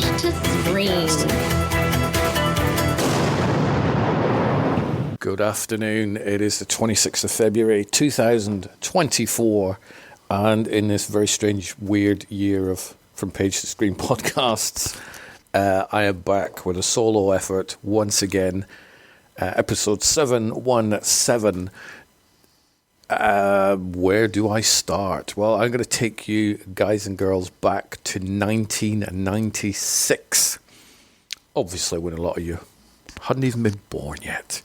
But me, I was in my full working life, and I'm going to take you back to the days of the video store. Yes, this is the fourth episode of my video store tales, which I have shared through several episodes. Started off in episode 707, continued in 708, and then in 715 I got probably the coolest job I've ever had. And then at the end of 715 I was promoted, he says in air quotes, and if you listen to that episode you will remember that the last line of that podcast episode was, and I was fucked. So let me go into that one. I don't necessarily need to recap everything that we heard, but I'll give you a very, very quick rundown. So as a kid, I used to love going around video stores to save going home. Then I moved to England in 87 and still carried on going around different video stores. Ended up working in a video store, which was amazing, from 1992 up to 1996. My boss took me to one side and said he was looking to promote me to let me run another video store in his chain. The chain was called Take Two Video. So I was very, very excited. I thought, I'm on the up, I'm on the increase. I am going to end up who knows where, but I'm doing really, really well. And boy, how wrong was I. Hence, I'm fucked, being the last line of episode 715. So I don't remember what time it was, or what month, or whatever it was in 1996, but I do remember being very excited at having the thought of being a manager of a video store. I mean, this was back in the heyday of VHS, and DVD hadn't even really come around the corner then. It was going to come round in the late 90s, really. So it was all VHS. You could make a fortune in a video store. And the shop that I'd previously worked at, I'd mentioned the story about the Lethal Weapon 3 jacket. And the shop I did, anyway, on a bad week, it'd take £1,000 a week. And on a good week, you could, just touch the belly button of £2,000 per week. It was fine. It was doing pretty well. I mean, if you've got a business now that's making £2,000 a week, or even £1,000 a week, you're doing pretty well. You're doing okay. But video stores are long gone, sadly. So I remember the excitement of thinking of myself as a video shop manager. I'd gone from a part-time assistant to an assistant to a unofficial supervisor, and now I was officially going to be the manager of a video store. What could possibly go wrong? I was used to being in a shop that made 4 figures each week. Lots of customers. Everybody knew me. It was amazing. What could possibly go wrong? Pretty much most things, as I will get to. So the shop layout, this is one of the really cool things I liked about this video store, is I actually have video footage and photos of this particular video store. So I will drop in the show notes. In fact, you know what? Just give me a shout. I'll send you the video link to that. But I did capture some video footage of this particular video store, so I can still look at it from time to time and think, oh, well, that's where I was. The layout was pretty much standard. One half of the shop was a huge new release wall. The right-hand side of the shop was all your back catalogue. There was a horror section. There was a kids section. And then in the middle of the stores were these freestanding units that you could just put whatever you wanted on. You would obviously revolve the stock periodically and keep it circulated, because people kind of got used to seeing the same covers. So when they see something new, they're more likely to rent it. I think stock-wise, I think there was between 2,000 and 3,500 VHS in that shop, if I remember. I think I ended up touching 4,000 by the time the video store was no more. Spoiler. Oh, who'd have not thought the video store was still running nowadays? Well, it ain't. So I did increase the stock a hell of a lot, because why not? If you can put films in there, the more films you have in there, the more likely you are to make money, or that's the way you think anyway. So the shop layout was fine. Physically, I think the shop was more or less the same size, square footage, as the previous one. The downsides, however, were there was no parking outside the store. Directly outside the video store was a bus stop. Not a busy bus stop, but it was a bus stop. And over here in the UK, you ain't allowed to park on bus stops. So that was a downside.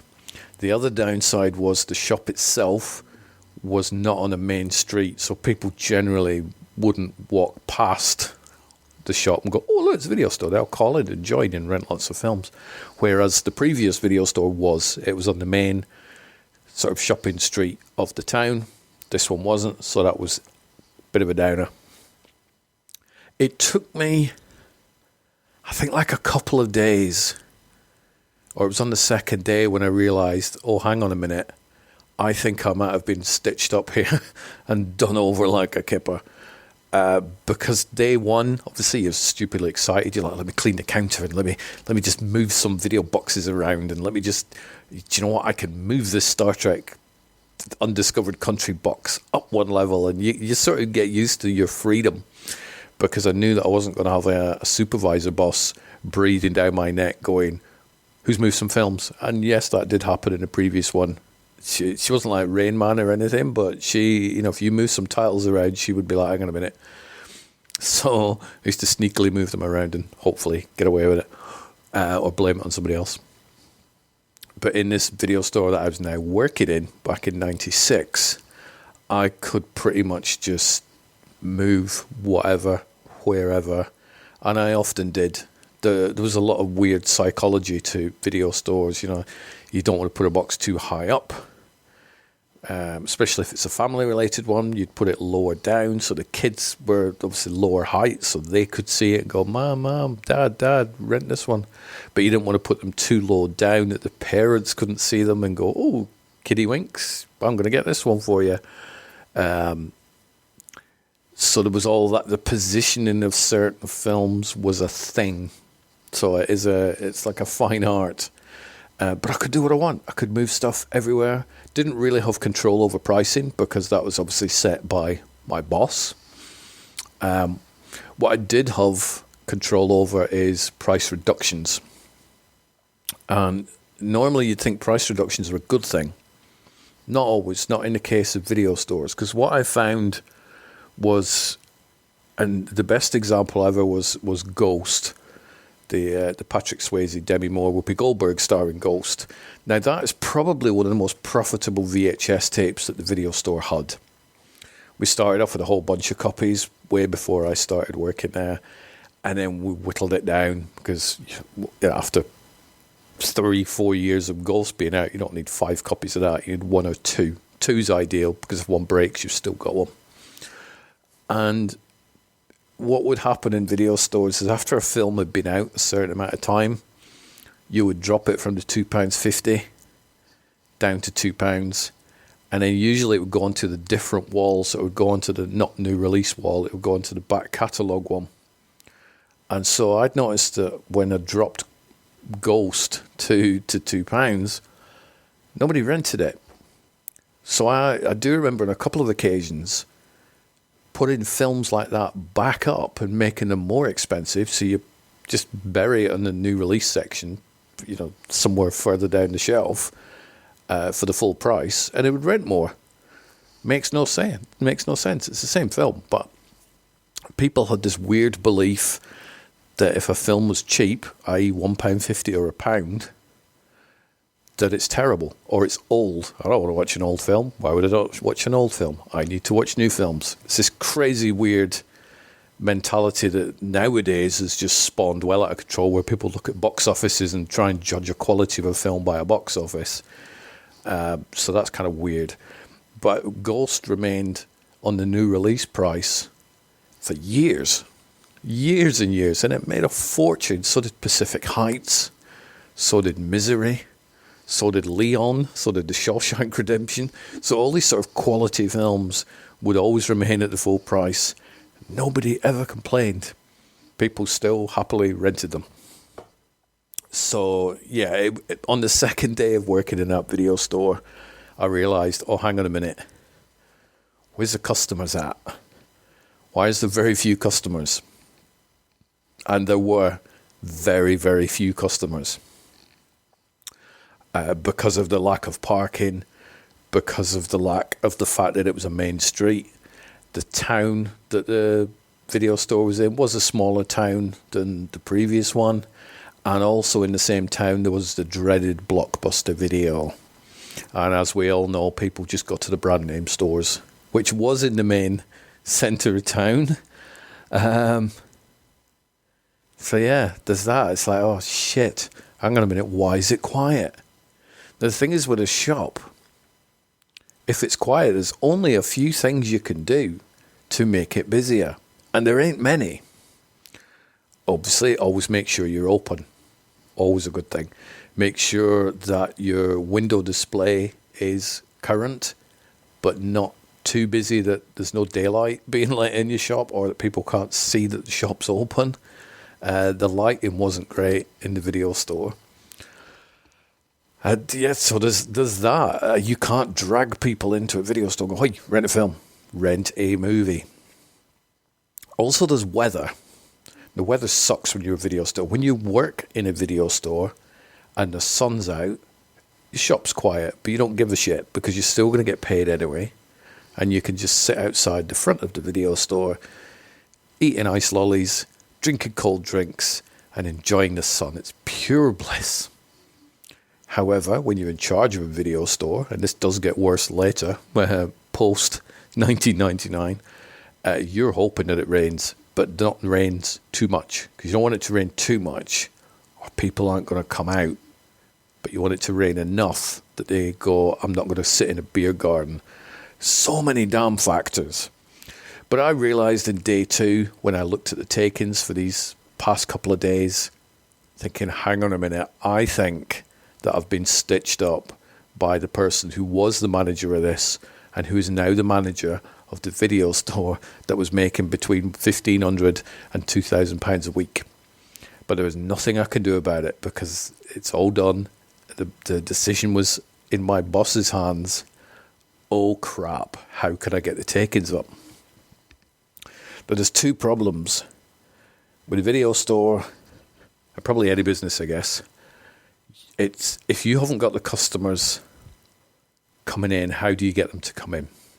That's a tricky factor. So that's a struggle for every single business. How do you build up your customer base?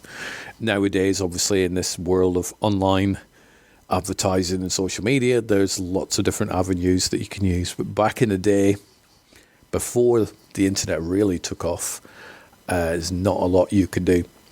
Now, I remember when my boss came in on I'm going to say a Monday. New release date sort of changed at one point. At one point it was a Friday, and then it somehow changed to a Monday. So I can't remember what the day of new releases were back in 1996. So let's just say Monday. So he would come in on the Monday with his tray of new releases.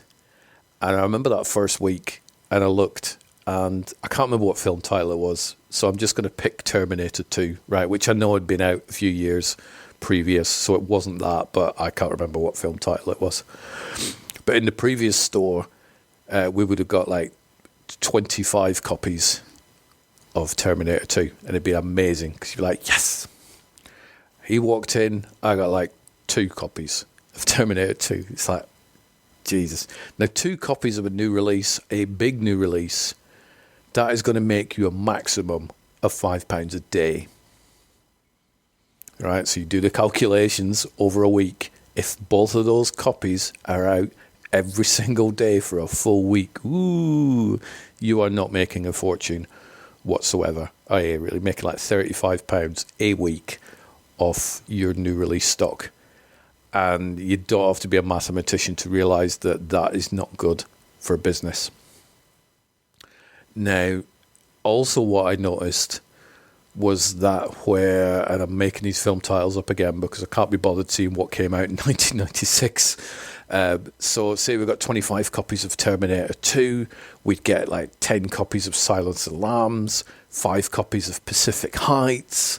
Amazing. Look at all these films. It's like, I don't know, however many I've just said. I just made those numbers up. So let's just say 45. 45 new titles. Brilliant. So it's like 90 quid a day you could make, or give or take. My maths is shit. I'm just rounding numbers up left, right, and centre because I can't be bothered doing the maths for you. So that's pretty good. However, in the video store I was in with my 2 copies of Terminator 2, 1 copy of Silence of the Lambs, and you didn't bother buying Pacific Heights or whatever. You're like, oh shit. So the numbers just would not add up. You look at how much you could possibly make in a week if every film that he was handing over to you went out, and you go, that is not enough to boost any takings. And that's if every copy of the film was out that night, which due to the lack of customers, it wasn't. So it's like very quickly I realized this business cannot sustain itself the way it's going. So how do you get around that? Well, the easiest way and the most honest way, which I'm a firm believer in trying that first, is I sort of caught up with my boss the week after and said, can I have a word? Can we get some more films? Because seriously, 2 copies of Terminator 2, again, made up title, it's not enough. He's like, okay. He said, the problem we've got is the shop's not making enough to warrant any more titles. And I get that. I'm like, yeah, but if you get me more films, I'll get the customers in. Flawed logic, I know, because there wasn't any customer base, really. And he said, look, if I buy 100 copies of Terminator 2, why would I put 50 of them in a shop that can't pretty much guarantee that they're going to be out every night? He said, if I put these 100 copies in my busiest shop, knowing that all these tapes are going to go out, then I'm making a profit and then we can get some more money. However, with this shop, the takings are low, so I can't justify putting any more VHS of the new releases in the shop. If you get your takings up, then you'll get more films. Which it ain't easy to put your takings up if you've not got the product to sell the customers in the first place. That's presuming you can get the customers in. But quite often I would get the customers in. They would start to come in because I changed all the design of the shop, the window display and all that sort of stuff. So they would come in and they would go, hey, Terminator 2's out, isn't it? Have you got any? No, because both copies were out. So they would wander down the road, go to Blockbuster, pretty much guaranteed they're going to get a T2 there, and then they would go home, and some customers would still give you a chance the next time they wanted a film, but then other customers would go, do you know what, that small video store's probably not even got it in, I might as well go direct to Blockbuster. So Blockbuster were definitely a threat. Where I was beating Blockbuster was the sheer back catalogue of films, because I would just never get rid of anything. A lot of video stores would sell off their back catalogue stuff that just didn't rent. No, not me. I would keep it. As long as I had space for it in the store, then it would be in the store. I had VHS tapes of the 1933 King Kong that didn't go out a lot, but would go out now and again. And for the £3 or £4 that I paid for it, over time, it would make its money back. So how could I get more films without my boss helping? Well, I ended up skimming the till. Yes, which is frowned upon, and I would never recommend that anybody does it. But what I was doing, skimming the till, was certainly not for me. It was for the shop. So I would, over like a week or two period, skim enough to buy maybe an extra 4 or 5 films. And they were the straight to retail, or the retail versions of films that my shop hadn't bought. So let's give an example. The World Is Not Enough. Let's just pick a James Bond film. So let's just say my boss didn't buy any copies of the latest James Bond film, which of course he did. He wasn't a moron. The film would inevitably come out on sell-through, so straight to retail. I would skim enough money from the till by deducting people's late fees or not charging somebody who took a film out and then making sure I was there the day after for it to come back in. So there was no trace that the money hadn't been run through the system. And then what I would do is go straight down to the retail store, which was Woolworths, which was very handy. And I would buy a copy or two of The World Is Not Enough. Come back up to the video store, sticking them up, put them on the system. Any profits from that went obviously to the business and to my boss and so on. So I did that over maybe a 12-month period and increased the new release section quite a hefty amount, to be fair, noticeably enough that it did in fact put the takings up, which then resulted in my boss being happier and then resulted in me getting extra new releases for the video store. So is that a legit way to do it? Probably not. Well, not even probably not. It's definitely not. But it was the only way that I knew at the time to be able to do it. My boss had turned around to me and said, no, you cannot have any more new releases until your takings have gone up. So I did put the takings up. It took me a little while to get used to all the customers because I'd worked in the other shop for years, so people would know me. I remember being out in a pub one New Year's Eve. Some drunk person wandered up to me and went, hey, video shop guy, what films are good? This was New Year's Eve at like 1:45 or something. It's like, give me a break. So I was definitely known as the video shop person. And so to move to a new town, it was didn't know anybody. I didn't really have any friends in that video store. It took me a while to make some friends in there. But I was there for about 3 years. And it was tricky. It was definitely a culture shock coming from a really busy video store that was, getting me Lethal Weapon 3 jackets and getting me to the premiere of Chuck Norris's Sidekicks, or rather a private screening of that at some point. But it was financially, that store was crippled. I knew that if it carried on the way it carried on, then, it wouldn't carry on anymore. And right around the corner was the explosion of DVD, which I didn't know about yet, but, you'd hear rumblings of this new format, this new disc format, a bit like video CD, but not quite. And so you think, well, how are video stores going to cope with that?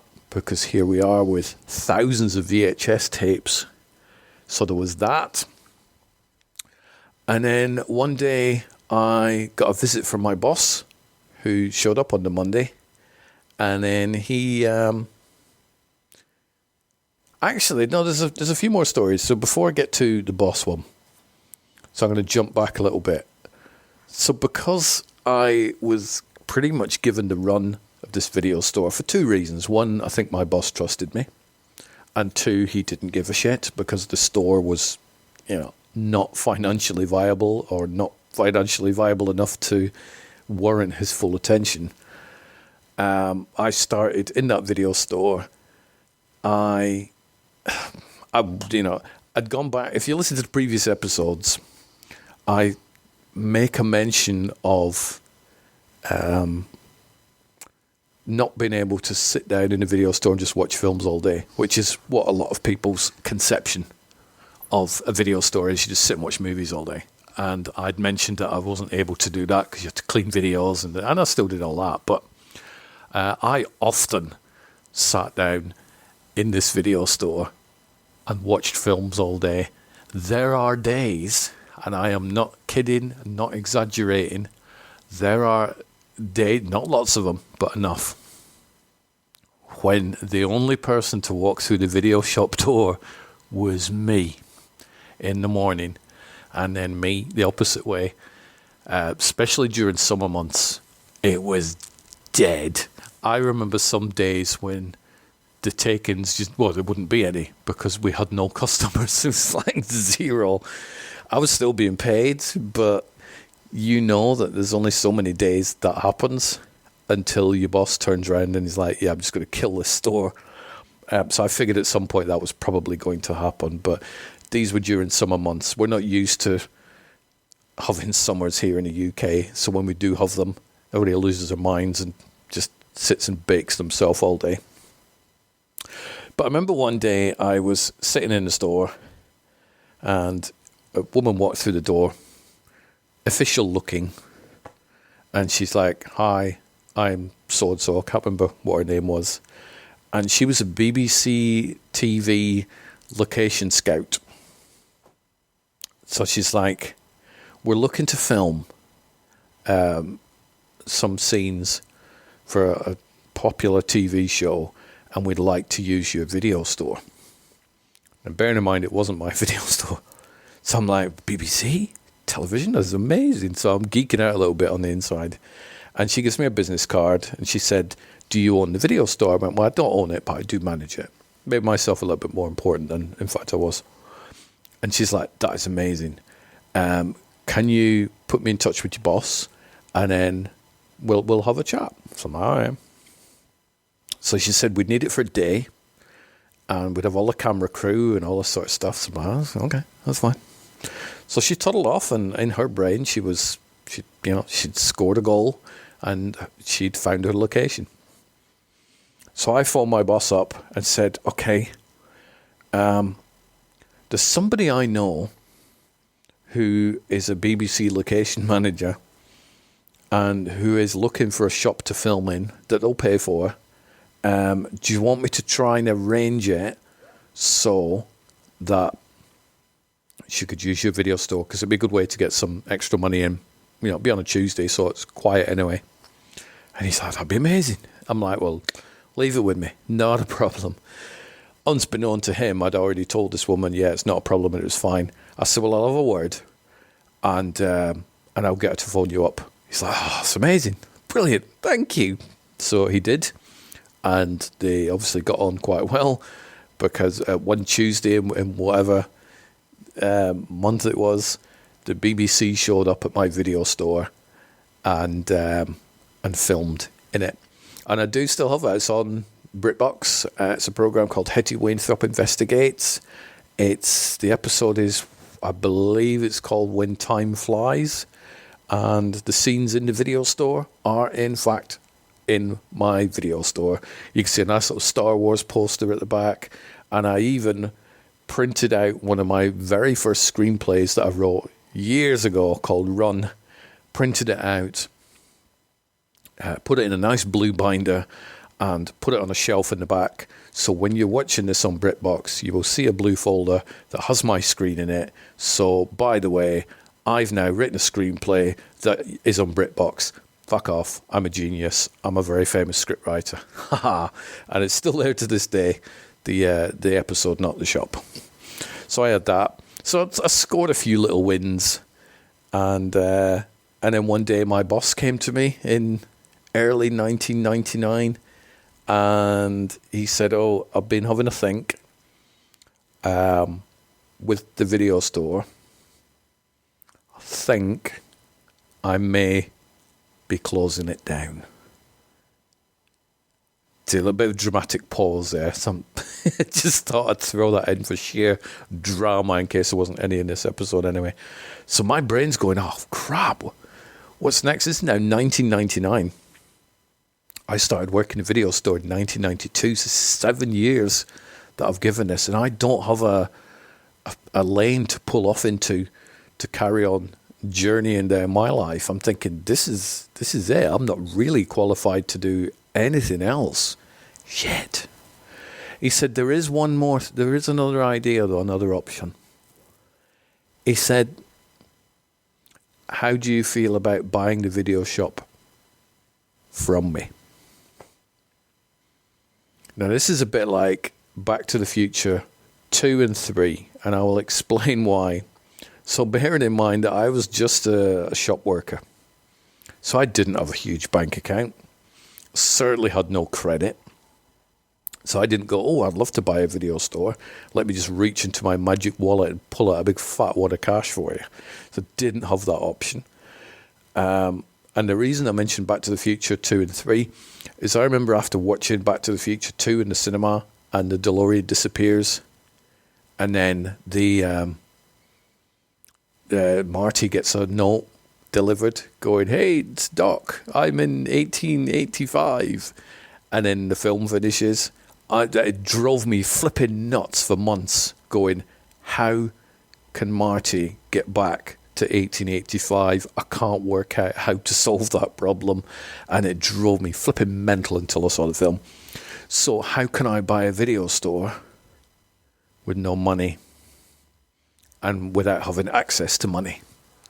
But that was a conversation I had with my boss, and that is one you will find out on the next episode. So thanks for indulging me in my video store tales. We are approaching the finale of that. I believe there's probably just one more episode, which will be the next one, before I round up these video store tales. But I do hope you enjoy them. And thanks again for indulging me at taking a trip down memory lane.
From page to screen.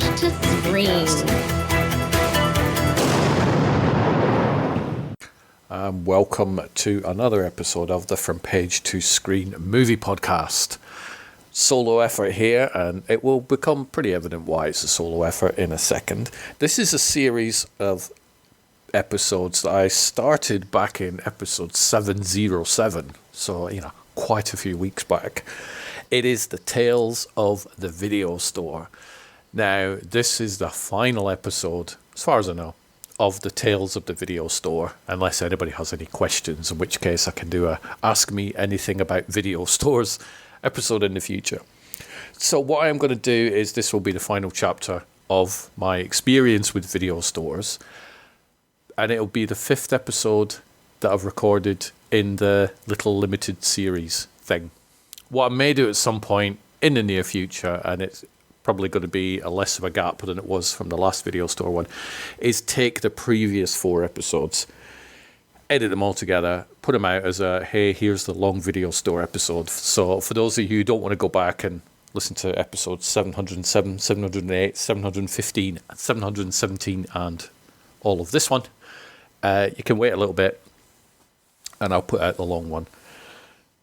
It's kind of self-contained, this episode, but for those of you who have been following with the other video store podcasts, it does build up a bigger picture from my very young age of loitering around video stores because I didn't want to go home, to working in one, to becoming a manager of one, and then on to this chapter, which is the final chapter in my working in a video store career, if you can call it a career. So let's go back to 1999.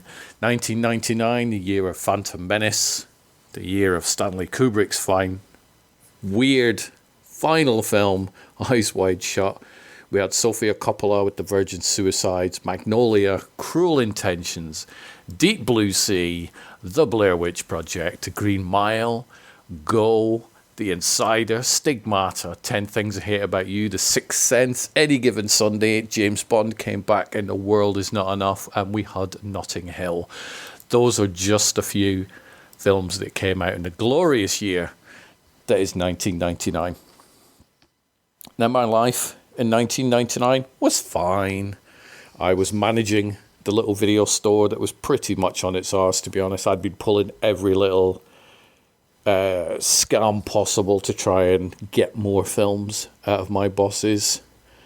I would sometimes sell off the ex-rental films without them knowing, and then use the money to nip off down to Woolworths to buy some new retail copies of films that the store had never had, and then whack those on the new release section. And generally, so yes, any sort of scams I was pulling certainly wasn't for money to go in my own pocket.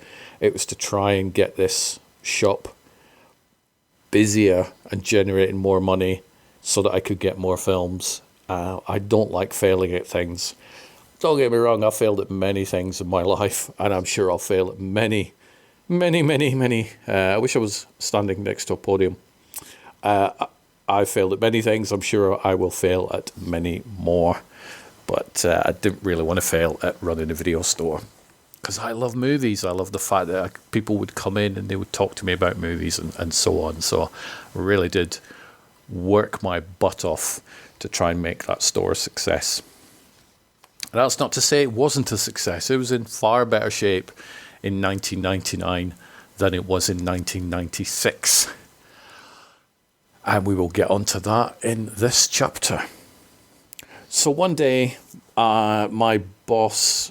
What I would sometimes do is, because I don't really have to pick up that many films, because I didn't get that many films for my shop, because, I've covered that in the previous chapter, I would show up at the other video store in the chain, which was in the town that I lived in, because I always knew when my boss was going to show up with the films, and I could just show up, take them, put them in a bag, take them down, and save him a trip. So I'm nice like that. So I show up at the shop one day, and Howard's there.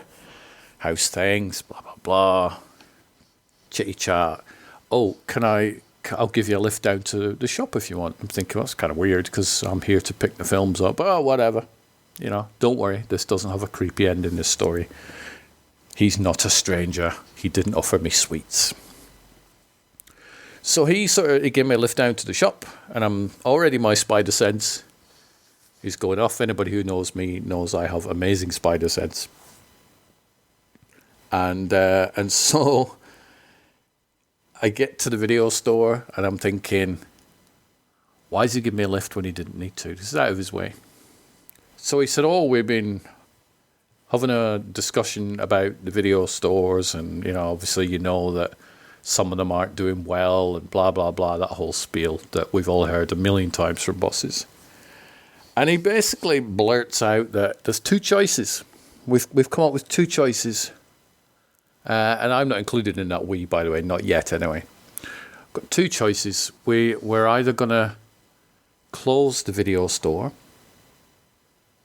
Dramatic pause, because I'm thinking, shit, I know what that means. That means I won't have a job anymore. Or you could buy it from us. So my brain went, okay, I'm not being funny, but I don't have enough money saved up to buy a video store. That's just, I don't even know how much video stores cost.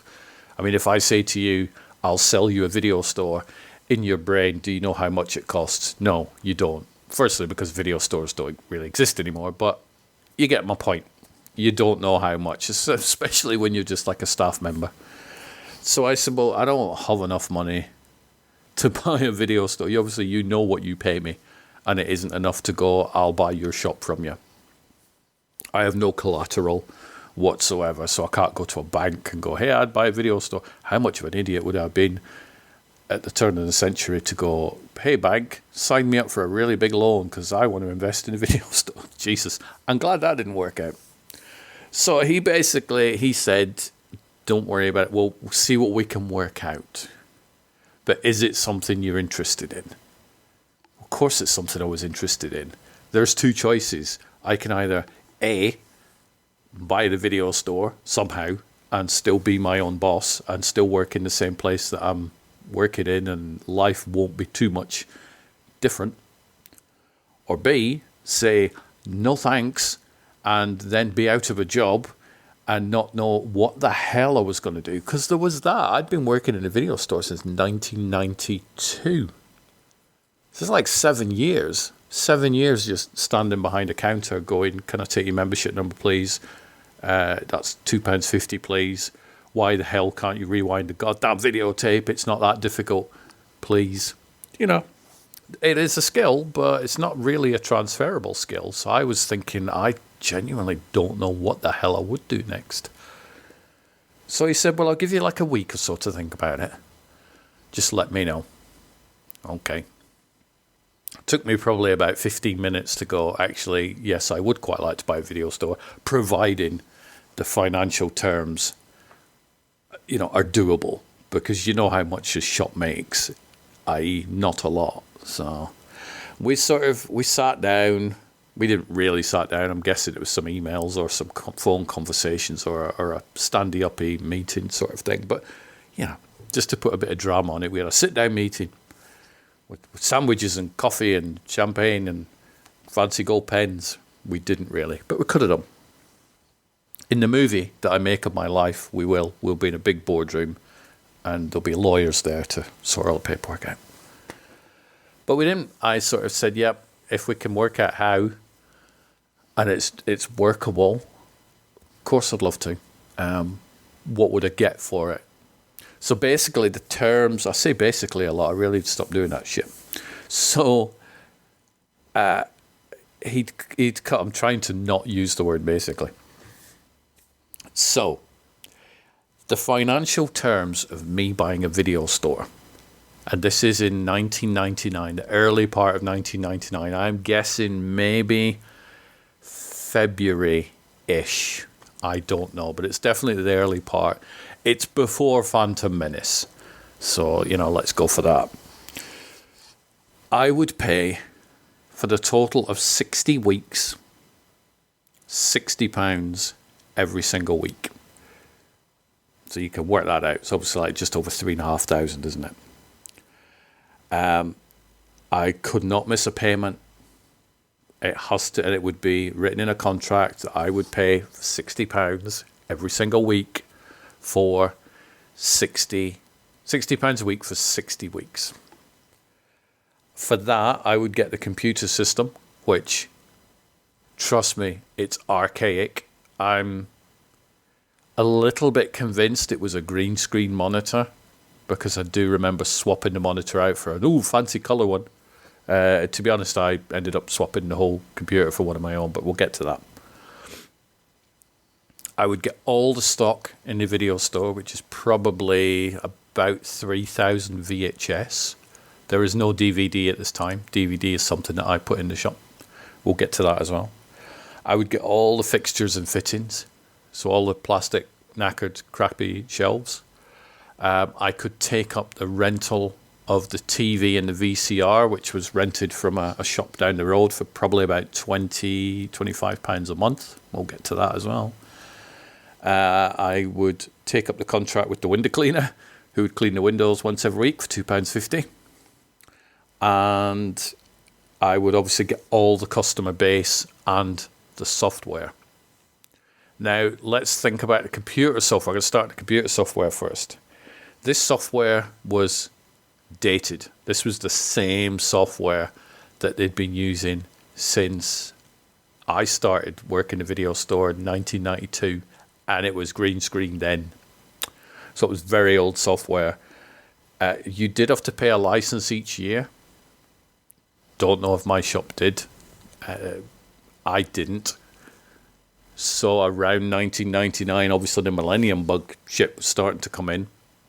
So I did a quick test and changed it to 0 to see if it would work, and it didn't.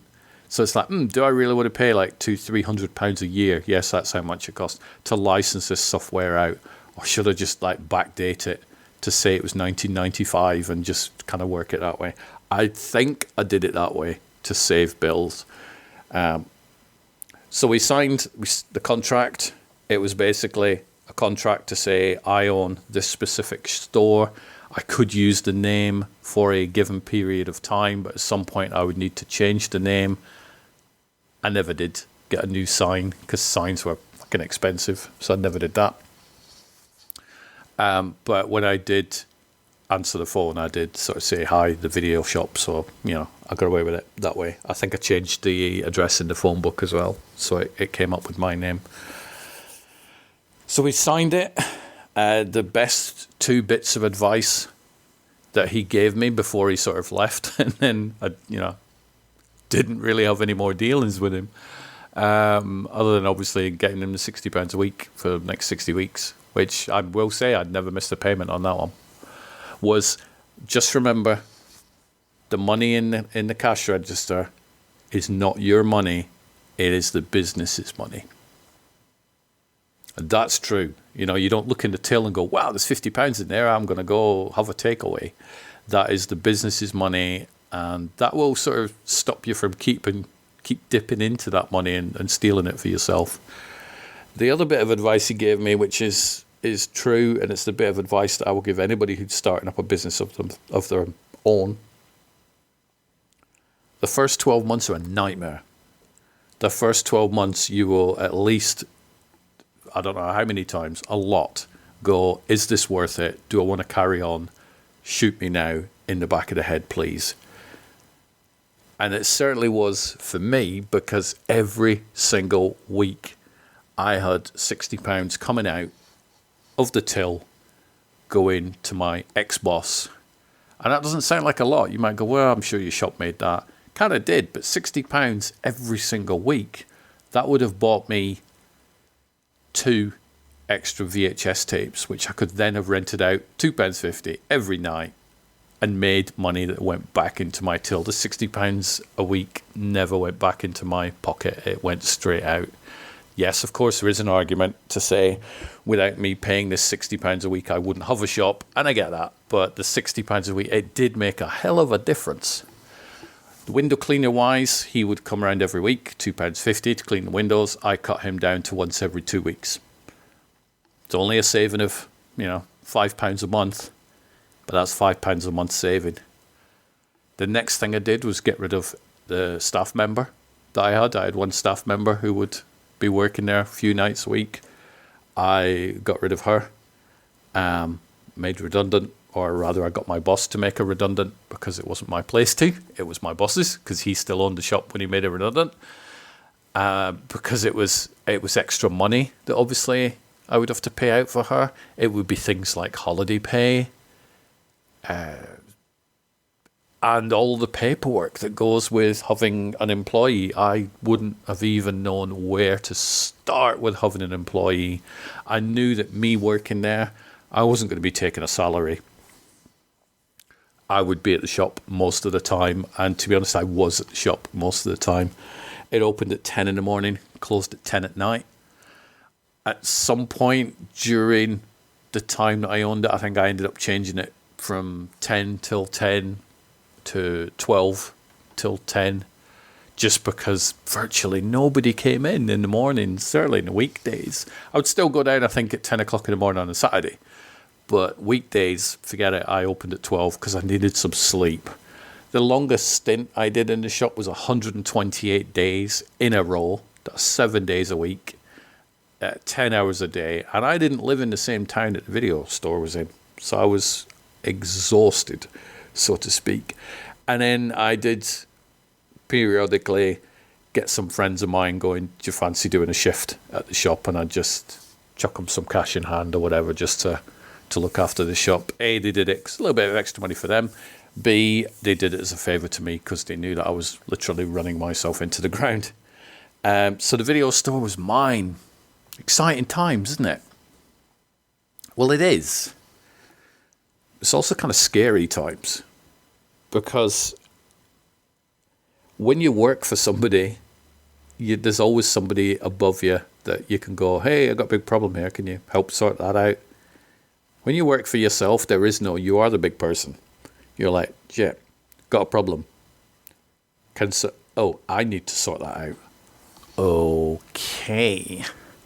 Now, with the video store, there wasn't too many problems. I mean, I think the worst problem was these people that would come in and join, rent like 6 films, and you never see them again. So you'd have to chase them down and try and track them down. And, you know, police are busy. Police aren't really going to go to somebody's house and knock on the door and go, hey, you should have returned a copy of Snow White and the Seven Dwarfs. And you didn't. Although, to be fair, I did have some police that did that, because that was one of the perks of being your own boss. You could chuck police some free films now and again, and in return, they would do you some favours and, go chase up thieves. So the first days were weird. Same shop, same counter, same chair, same desk, same customers, same movies on the shelf, but a totally different mindset, because you're now like, if the day's quiet, oh no, how am I going to pay the rent? How am I going to pay this 60 quid? How am I going to pay the window cleaner? How am I going to buy new films next month? Oh no. The weather would come out. You're like, ooh, it's nice and sunny. Oh no, it's sunny. That means people aren't going to come in. Yay, it's starting to rain. Oh no, it's raining too heavy. That means people aren't going to come in. Oh no, the World Cup's on. Oh God, that means everybody's going to be watching the World Cup and not coming in the video store and renting my movies. And so you've just got this whole gambling sort of thing going. I hope it rains tomorrow, but not too much. I hope the weather's sunny, but not too sunny. I hope England get knocked out of the World Cup, because then everybody will stop watching the World Cup and they'll come in and rent videos. There's just your brain is literally spinning, absolutely spinning. So yeah, as you could tell, the first few days and the first few however longs were not like, wow, this is amazing, this is great, I'm now running my own business. Although, to be fair, I did enjoy the fact that this weird feeling of, as a kid, I used to wander around a video store. Then I got a part-time job in a video store because of Highlander 2. Shout out to the quickening Renegade version. And here I am now, owning a video store. I am like the boss of it. I can make any decision I want within reason.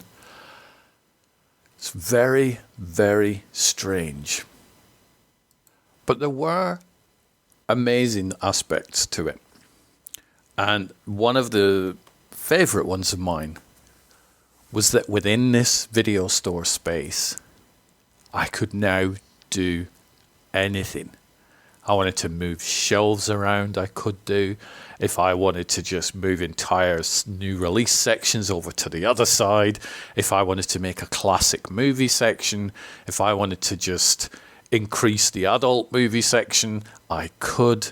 I did. The amount of money that was made in the top shelf films was just mind-boggling. You could probably have done a whole store with that. Just keep it away from the kids section. So I had free range to do everything. One of the things I did have free range to do was to change video suppliers. Now, in the first few weeks or first few months, I would be buying my rental copies through my ex-boss. So once a month, he would phone up and he'd be like, so what is it you want? Well, and I'm going to make these titles up just because I can't remember which ones I bought, but I will have 2 copies of The Green Mile, please. I'll have 2 copies of American Beauty. Can I have 1 copy of Eyes Wide Shut? You notice how I'm going over the films that I remembered rattling off at the beginning. It's easier that way. Give me 1 copy of The Blair Witch Project. Is I could use my film knowledge to just pick what I thought would rent and how many. I mean, as much as I love The Blair Witch Project, it ain't a film that's going to fly off the shelves constantly. Hence, the 1 copy. That 1 copy will go out constantly. Same with Eyes Wide Shut. It's not a film that you would put 10 copies in and it would rent its socks off. It ain't no Terminator 2. Saving Private Ryan, on the other hand, a sock renter. It would go crazy. And then I could just pick films that my boss probably wouldn't have even bought. You know, give me a couple of copies of the Donnie Wahlberg starring film Southie, for example, because it was cheap. Because there were these different ranges of not ex-rental prices, but different ranges of rental prices. So, for example, your Saving Private Ryan's, your American Beauties, are the top tier. So they were like 50 quid per tape, per VHS tape. Then you would get your lower tier stuff, like your, I am trying to think of a low tier stuff. So something, for example, like The 13th Floor or Wishmaster 2, for example, they would maybe be £35 or 30. So you go, well, if I sacrifice a copy of Private Ryan, then I can get like a Wishmaster, one of them, and then a 13th Floor. And that way I've got 3 different titles for each customer to rent. Obviously, Private Ryan's going to rent more than Wishmaster 2, but you get my point. You sort of mix and match. It all becomes about having not necessarily whatever film. It's about choice versus the quantity of the same film. So it's really, it's tricky. You've really got to hedge your bets and gamble on your film knowledge and also gamble on how well you know your customers. You know, are you really going to get 10 people each night all coming in going, I want Private Ryan? Well, that's great if you've got 10 copies of it. But if that's the only film that you've bought that week, then what happens when they come in on a Tuesday or a Wednesday? They have no films.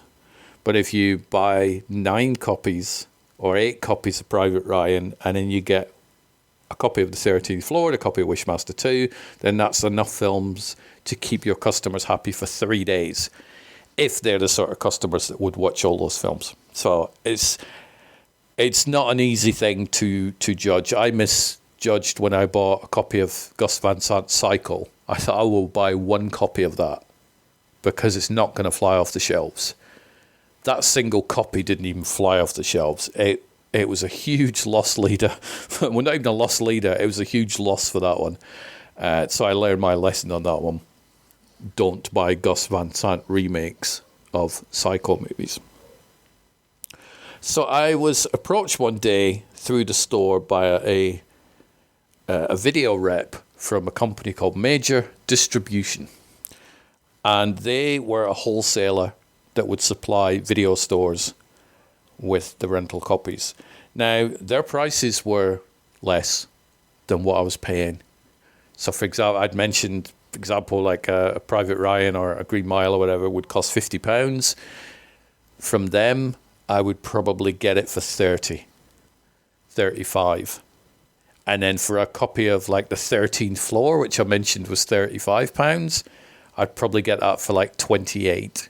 So all these little savings in costs all added up. So if I could save each week £50 by buying from one person and not another, then that £50 would either go towards the £60 I was paying my ex-boss, or could buy more films. So I kind of jumped ship and joined up with Major Distribution.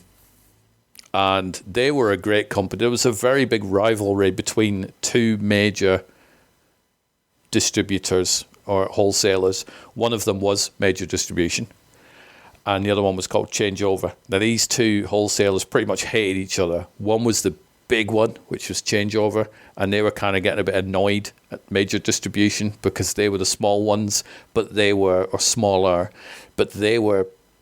picking at the customer base of Changeover, and they were doing it wonderfully. So I think that annoyed them. They wanted Major Distribution out the way. So, but we will get to more of them fighting later on. So I jumped ship. I started dealing with Major Distribution. Major were great. My video rep was a guy called Simon. I kind of wish I was still in touch with Simon now, because he was such a nice guy, real easy to get on with, brilliant salesman, clearly. You know, he started selling me loads of VHS tapes. He would come in once a month with a big box of time-coded VHS and go, "Here you go." And I would just watch them, and then, like, at the end of the month, when I'd watched them all, I'd just give him the box back, and then I'd get another box. So I saw, like, every single film that was due to come out. Things like the Kyle MacLachlan starring film Roswell, you know, all that sort of stuff. I would see everything. And there were some titles in that when it was a case of, I'd never heard of that film. I've watched it. I liked it. I'll buy some copies of it. I will recommend it to my customers, and they will be happy. So the sort of the setup of Major Distribution was pretty impressive. And I was with them until I was no longer with a video store, shall we say. I got invited to screenings. I remember going to a screening of the Chuck Norris, Jonathan Brandis starring film Sidekicks, which was a local-ish cinema. And there was like a drinks reception, and there was T-shirts, and it was great. I sat down with the head of Major Distribution and just had a chat with him, a guy called David, I believe. I can't remember. Many moons ago, it's like 20-odd years ago. It was a really nice night. So it was my feeling of, I'm going into the big leagues. This is as high up the mountain as I can get. Spoiler, it's not.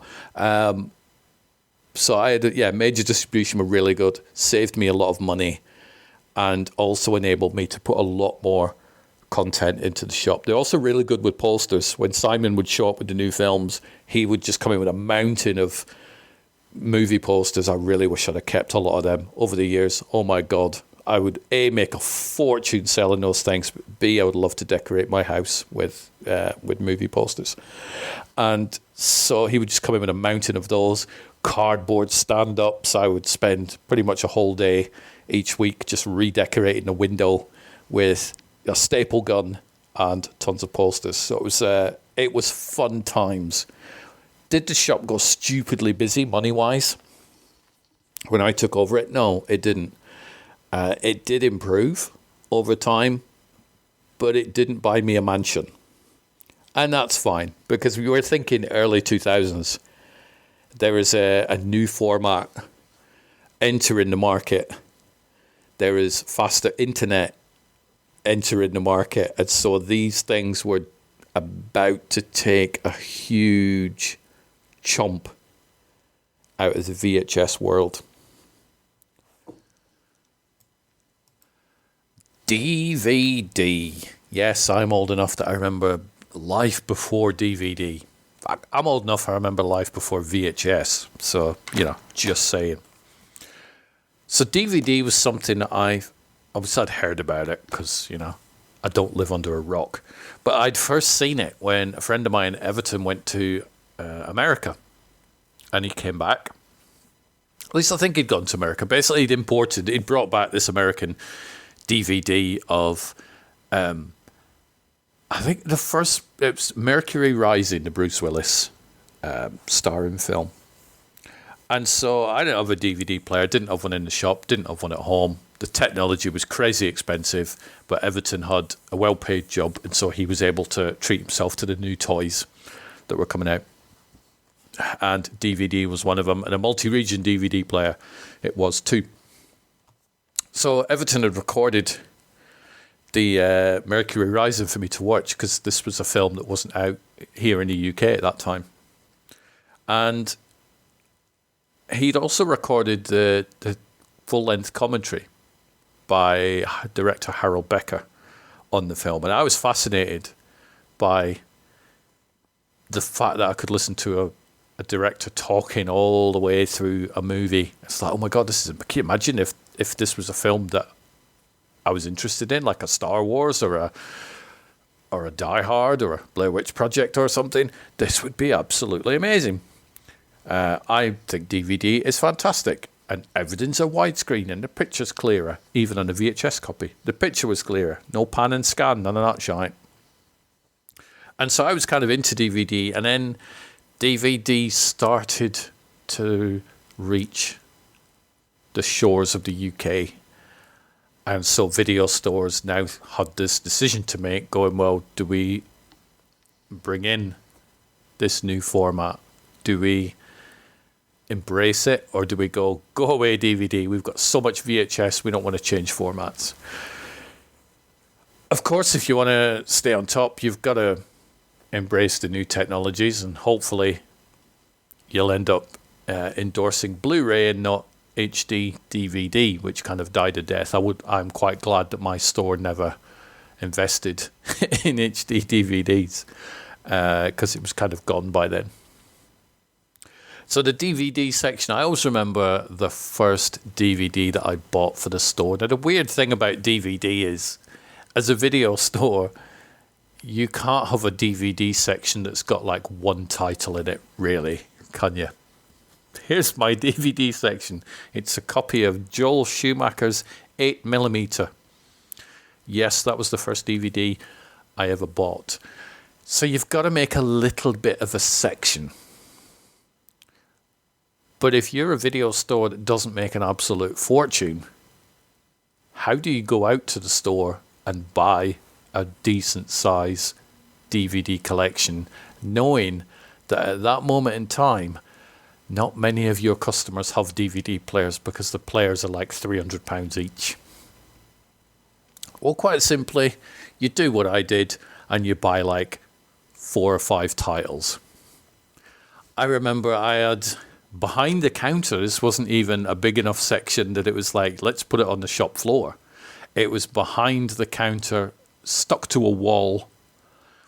There was some of the plastic podding that you would see in video stores where you could put the case and then you would pick the case up, usually red or blue or whatever. This was red in my store.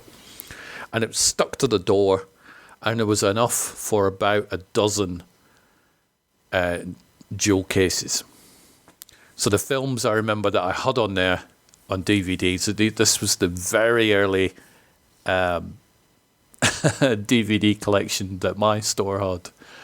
There was Stephen Sommers' The Mummy, Doug Liman's Go, Joel Schumacher's 8mm, the Wachowskis' The Matrix, and I think that was it. That was the very early ones that I had. They were the first titles. The cardboard cover of The Matrix, god-awful. What Warner were playing out with some of their DVDs with their flip discs and all that crap. Jeez, give me a break. I always used to favour the Columbia ones because they always seem to come loaded with special features. The menus were cool. It was plastic jewel cases. So, Go was one of the best DVDs I had. So that was the genesis of my DVD section. Obviously, each time a new title came out, I'd buy like one or two a week, and then just the section would get bigger and bigger and bigger. Obviously, before long, you had like a huge section on the shop floor. But I have fond memories of 8mm, that nice family-friendly film, being my first ever DVD. Because then you couldn't just go, well, I'm going to buy like The Mummy on DVD, and then that's it. You had to also still buy the damn thing on VHS, because 90% of your customer base had VHS players. So you bought one less VHS because you needed a DVD, but the chances are that VHS would probably rent a lot more than the DVD, but you had to future-proof yourself and start transitioning over to DVD. Obviously, there's also the pain in the arse thing where people bring them back. You've got to make sure that it's not scratched to hell. This whole bullshit that they say, you can actually drag your DVD across gravel and it's will not get damaged. Horse crap. If you got a headache when you put a DVD on, it'll show on the disc. It'll they're not as sturdy as they made out in the adverts. So I increased DVD buying.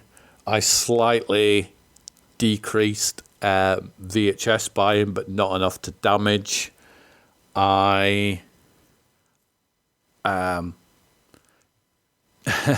It's really weird going back 25 years going, let me just remember what I was doing 25 years ago. So if there is the odd pause in this episode, I do apologize.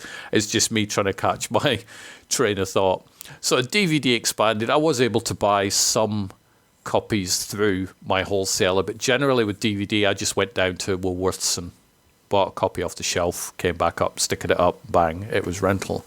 Because there wasn't really such a thing as rental DVDs until, and this is where things get really tricky in the video world, and also a little bit flimsy with the dates, so I do apologize there. So we have all seen Gladiator, right?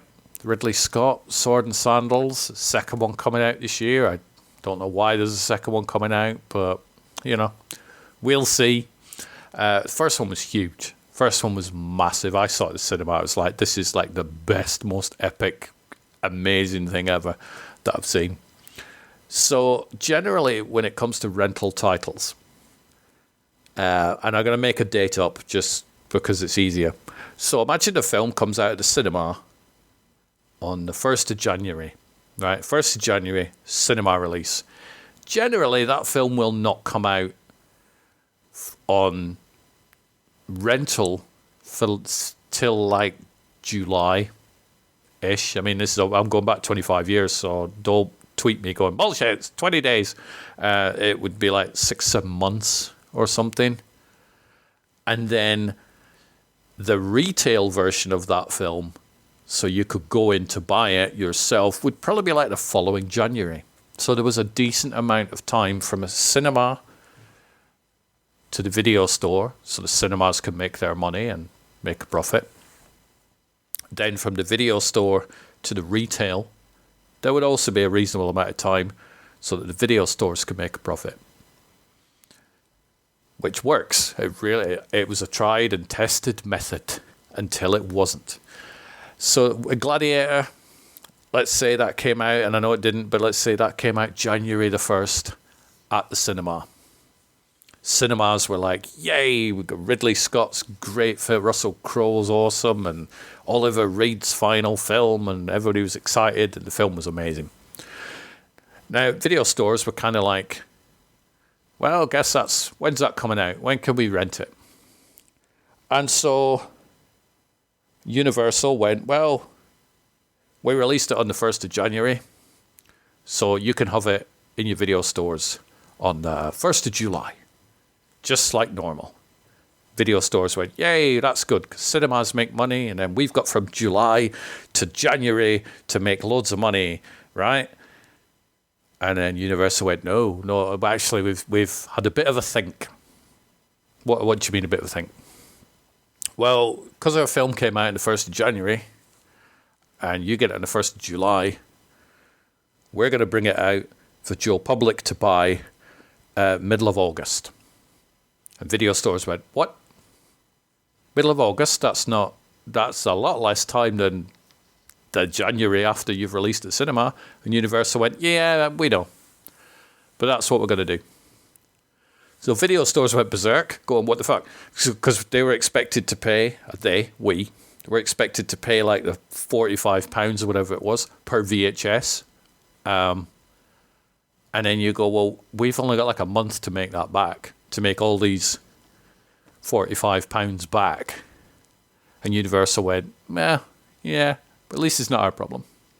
And so this was, as far as I know, the first shortening of the window and the moment when a lot of people thought, oh crap, if this works for Universal, that means other studios are going to start doing this shit. And we're not going to buy loads of copies of Gladiator, because what's the point?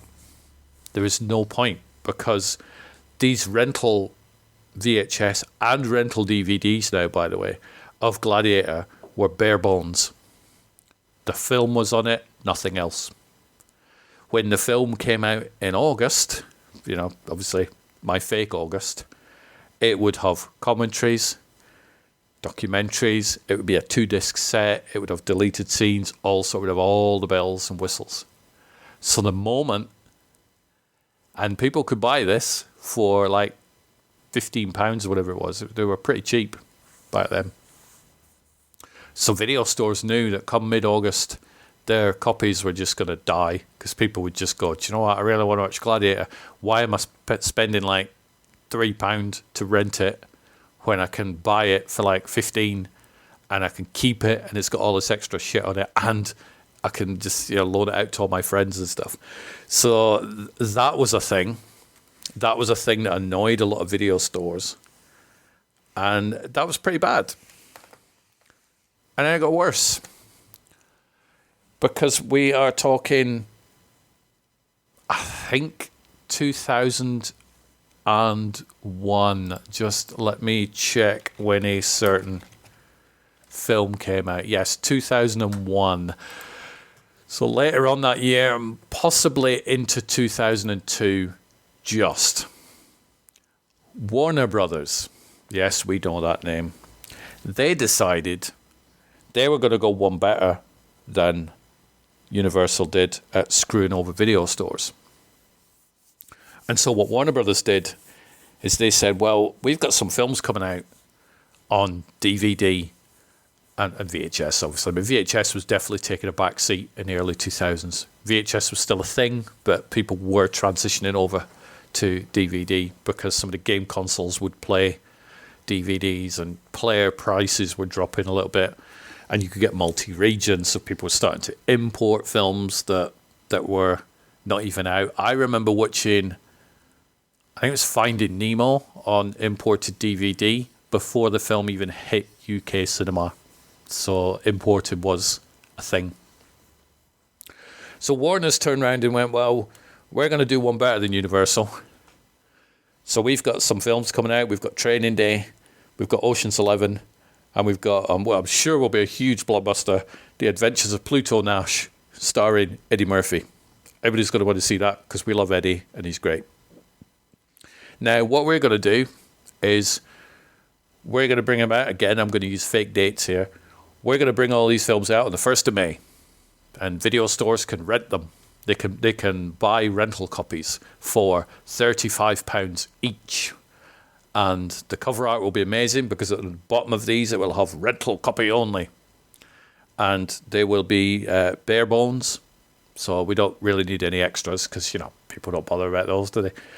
And so they will be £35 each.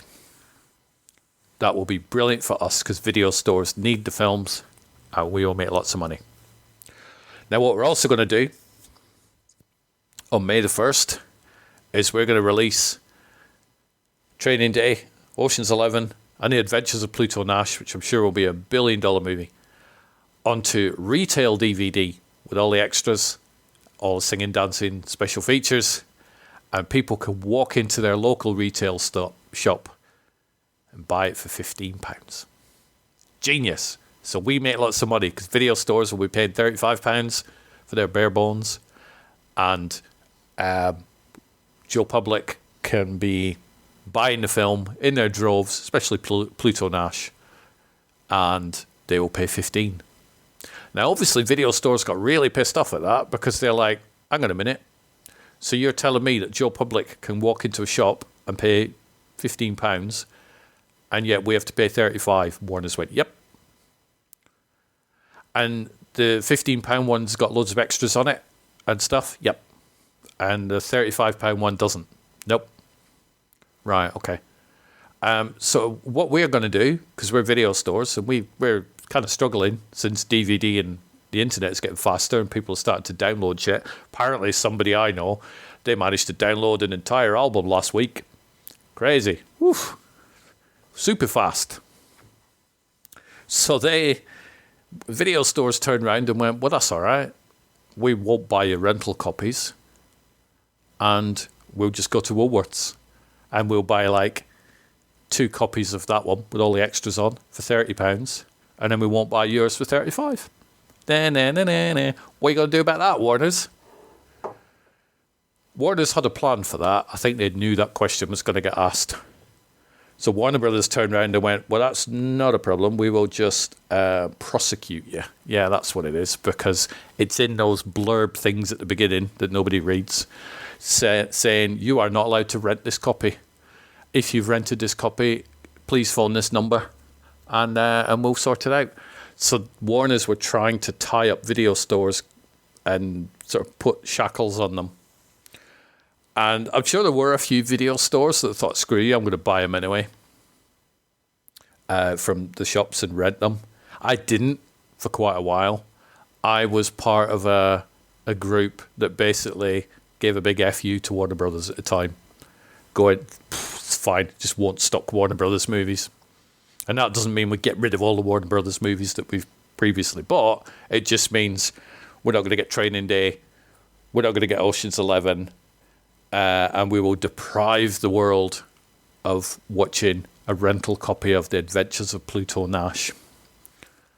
Now, some of you are thinking, that's crazy, you can't just not buy Warner Brothers movies. Well, it was crazy, but it was kind of a desperate move. But it was one that kind of worked for quite a while. I don't know how long it went on for, but it went on for quite a while. It was in the trade magazines, and there was a whole bunch, mainly the independent video stores, that basically middle finger to Warner's, go, we ain't going to stock your Warner Brother movies, and we didn't. And that was quite a proud moment to be part of something like that. So you would get customers coming in going, oh, have you got Training Day? And you would go, no, we don't have that one. You're like, really? It's supposed to be a big film. It is a big film.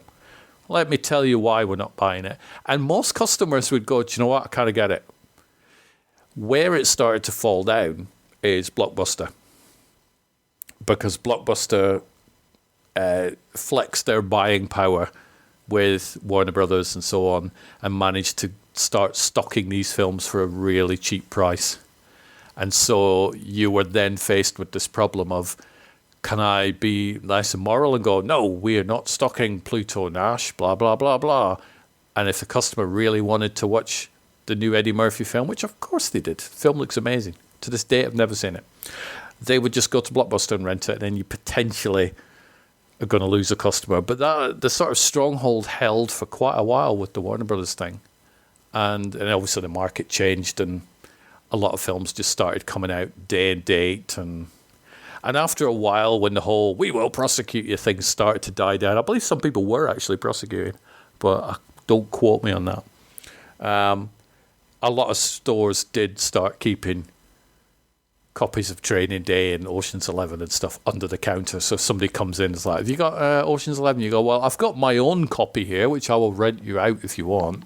Oh, that's amazing. And you would just give me a few minutes to sticker it up for you. And then you'd hand it and they'd watch it and it'd come back in. But those were definitely tricky times. And obviously we're getting into 2002. So it's the start of the definite downward spiral of the video store, with people being able to just go into a shop, and a retail shop, and just buy a copy of like The Mummy or Training Day or whatever. They'd have it on the shelf forever, because everybody's obsessed with just having the biggest DVD library ever, including me. And I mean that from my house thing as well. I would buy a lot of DVDs for my own collection, but I'd just put them on in the shop and let people pay money. And so over like a month, it would effectively have paid for itself, as long as somebody didn't scratch the bloody thing. So there was that. The whole Warner Brothers thing kind of spiraled even more for me. Not with any dealings from Warner Brothers or whatever, but one of the things, or some of the things that I did when I took over the video store, I'd mentioned I'd cut the window cleaner down to 2 weeks instead of 1 week.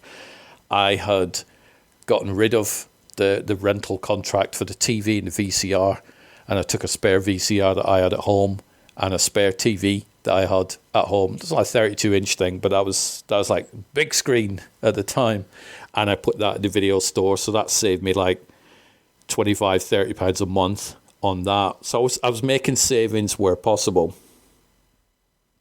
I'd changed the computer system from the green screen piece of shit that was in there, and I'd put an actual proper computer with colour and everything, and a mouse, and put that in. And I'd also had the internet installed in that video store, because I was there for 10 hours every day. 10 hours. And on quiet days, that's tough, because you're stuck there. Yes, there was a toilet and stuff in there, but it was just like there wasn't a lot to do. I love watching movies. I still love watching movies. I can't watch them all day. It's just like gone are those days when I can sit and watch films all day long. There's a whole other podcast in that, sort of the change in behaviour of people's watching habits nowadays. I put a sofa, actually bought a sofa and put that in, clearly inspired by Central Perk from Friends, so that I could just sit on a couch in the middle of the shop and just watch films. And then you would get customers coming in and sitting down and stuff. So as long as they're not wrecking the couch or sitting on the goddamn arm, why do people sit on the arms of couches? Then all was fine.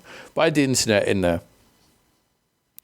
And there was I'm going to call it a union, but I don't really know what the proper what it was. But it was like a video store collective union type thing called Movie Zone.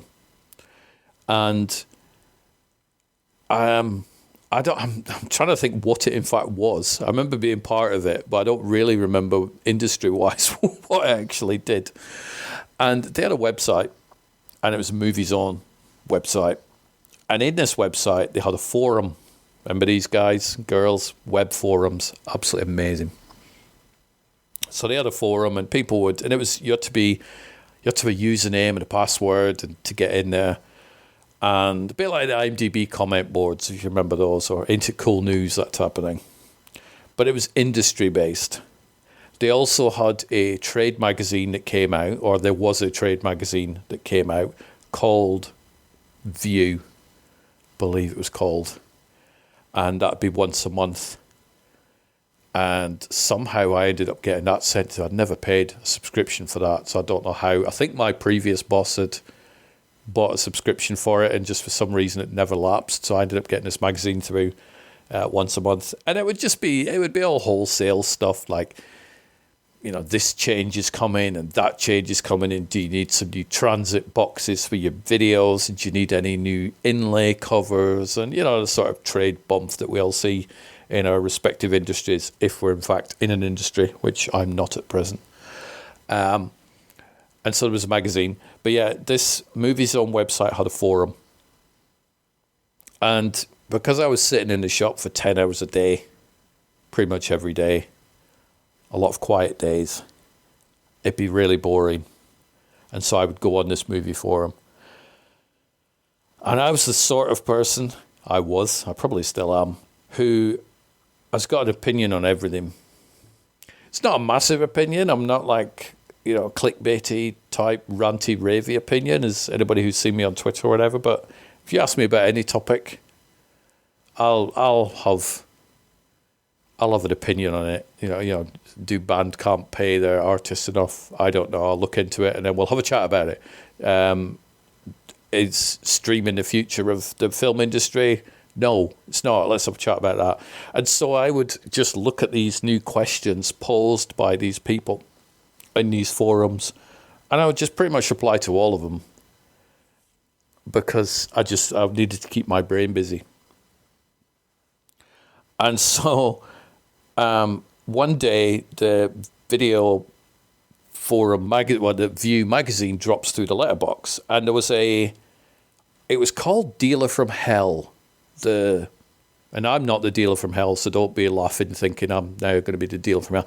The Dealer from Hell was the name of the column. So it was like a single page, and it was all like whistleblower stuff. So it was all like a gossip column. It's probably the best way of saying what it is. So the Dealer from Hell page was always something that was interesting, because it's a single page.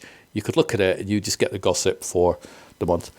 So I'm skimming through this thing, and then I see this one little paragraph that's there, and I do still have a picture of it, I think. Who is Stuart Bannerman? And I'm skimming over this thing, and I'm like, did that just say my name? And I look back over again, and it did. And my surname's, I'm not the only Bannerman on the planet, but it's not a very common name. So I'm like, is that me? Who is Stuart Bannerman? He has an opinion on everything. Blah, blah, blah, blah, blah, blah. And it just, this little paragraph about who am I? And it made me laugh. And it also freaked me out, because I'm like, what the hell? Why am I in a fucking magazine? Oh my God. So you'd think, well, I'm going to stop commenting on everything now. But no, that didn't work. I just commented on everything more and more. I got contacted by this View magazine one day, going, we'd like you to do like a buyer's report, which was basically a nice little column going, hey, next month this is coming out, and that's coming out, and this is coming out, and I think this is going to be great. Just like a little pitch sales type thing. We'd like to do one of them. All right, and I'll do one of them. So I did one and ended up in the magazine. And then there was a little run there for a while, where every single month I would appear in this Dealer from Hell column. Stuart Bannerman, the authority figure on everything. And that's not my wording. That was theirs. He has now decided that this is going to be this. I'm like, who the fuck are these people? Why am I, this person sitting in a piddly little video store in Lancashire, ending up in a bloody magazine every month? This is just insane. This is just like become famous for no apparent reason whatsoever. And then I started getting these weird phone calls from a source.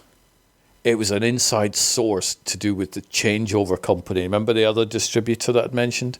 And they were giving me inside information on this company. So I'm like, what the frick? So I'm talking about this crap on this forum. And then this spills over into the Dealer from Hell. Stuart gets himself involved in the changeover major distribution war. Oh my God, where's this all going? And I'm thinking, this is just getting really fucking crazy, this thing. Changeover then started responding, going, we will set our lawyers on you. We will close your business. We will sue you for millions. I'm like, I don't have millions, so good luck with that shit. It got really weird for a while. And then it got to the end of whatever year it was, probably 2002, I'm guessing. And I'd kind of got bored with all this crap, because it's like every single month I'm in this magazine.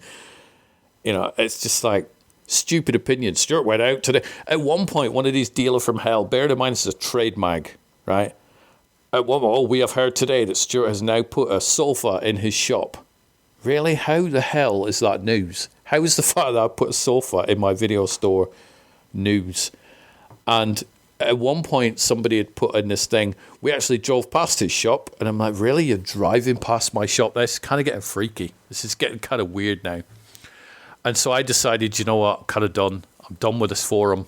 It's bizarre when you've got people driving past my shop. Somebody posted my home address in this forum, which I got that deleted. I'm like, this is getting really freaking weird now. Is I decided to just retire from the forum. So I put it in, and I went, all right, it's near the end of the year. And I put, it wasn't in the magazine, but it was on the web forum. Right, guys, I've had enough. It's my New Year's resolution to retire and to never comment on anything in this forum again.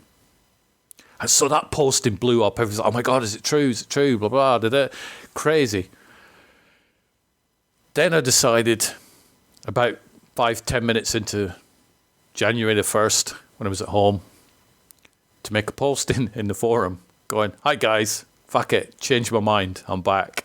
And then that blew up. And then that was in the Deal from Hell forum the month after. We all thought he'd retired and he'd gone away, but no, he's come back. It was just insane. It was absolutely crazy, the power that you have from a keyboard in a remote little town in whatever country you're in. You could just, I mean, this was the early days of the internet. Now we're like, yeah, I can tweet.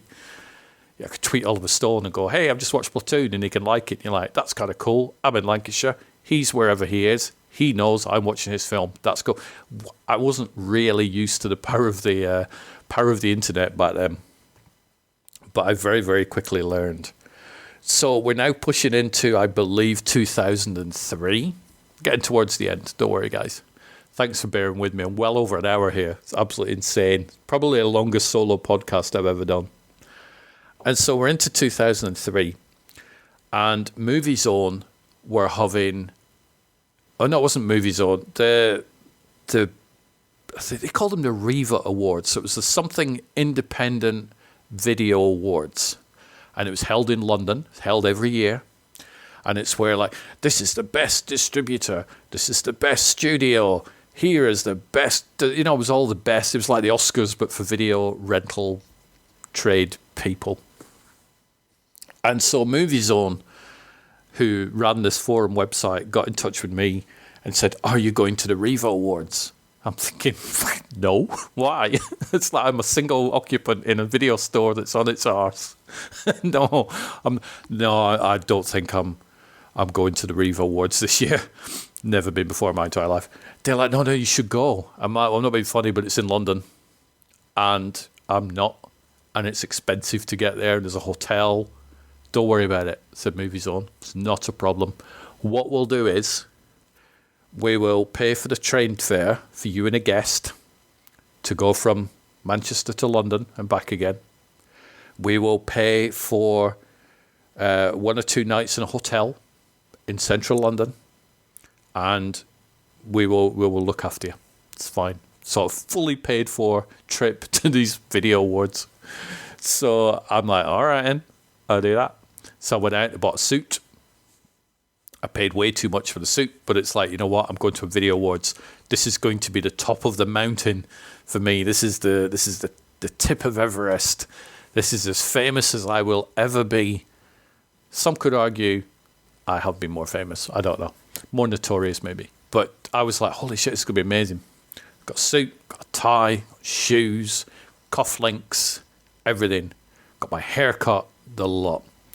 We go down to these movie awards by train, go in there, meet the people. All these video people were sat around the table with them. And, you know, they were people I hadn't met before, but the people I'd spoke to. This guy called Colin Savage. We were all there. Thanks for inviting me to this thing. This is really crazy. Don't worry about it. Thanks for keeping the website busy and blah, blah, blah. And so then the night begins. It's in a really big ballroom. Not unlike the one in The Shining where the party's going on. So just think really big ballroom, neon lights, video screens, sound systems. I've never seen so many suits and fancy dresses in my entire life. So it's the cream of the crop are there. So the compere announcer gets on stage. This guy called Rory McGrath, who's, if you're in the UK, you recognise him. He's been on loads of BBC, sort of like things like Have I Got News for You? Comedian with a beard, but he was a face. Holy shit, Rory McGrath here. So he's giving his compere speech. And then he drops in, and it gave me the feeling of the first time I looked at that Dealer from Hell column, and it said, "Who is Stuart Bannerman?" He's like, blah, blah, blah, blah. Is there a Stuart Bannerman in the room? So I'm sort of just looking at him like, did that? And then I look, and all the people at my table are like stared at me. I'm like, what? And Rory says it again, is there a Stuart Bannerman in the room? So I'm like, yeah. I raised my hand up in a half-hour sort of, yes, there is. And Colin, who was the guy that arranged for me to go there, he's like, stand up. I'm like, what? Stand up. He wasn't. All right. So I stood up and I went, yeah, Rory, I'm Stuart Bannerman. And I can't remember what Rory said. I can't. It's all in a haze. But we sort of had a brief verbal exchange, and it was like, hi, I'm him, and blah, blah, blah. And I think he made some comment about I believe they've paid. I believe Movie Zone have paid for you to come down here. I'm like, yeah, they've included pretty much everything. He said like escorts. I went, no, I'll just borrow some of yours, something like that. So there was some sort of exchange between me and Rory McGrath, and then I sat down, and then that was it. And I'm like, that's the weirdest thing ever. The night carried on, and people got their awards, and it was a good old night. And Colin said to me, he wandered over and he said, do you know why they did that? I'm like, why they outed me on the microphone? He went, no, why I got you to stand up? I'm like, I have no idea. He said, that is because a lot of the heads of the UK studios, Warner, Fox, Columbia, they didn't believe you were real. And we wanted to show them that you were. I think that's kind of the top of the mountain thing, to be fair. Don't you think? When like people at Warner Brothers are going, who is this Stuart guy? What the fuck's he? Is he real? Is he a figment of somebody? I think they believed that Movie Zone were making me up. That it was somehow some sort of character that they'd created just to make their website more popular. No Warners, no Fox. It was me. I was real. And that was a really surreal night.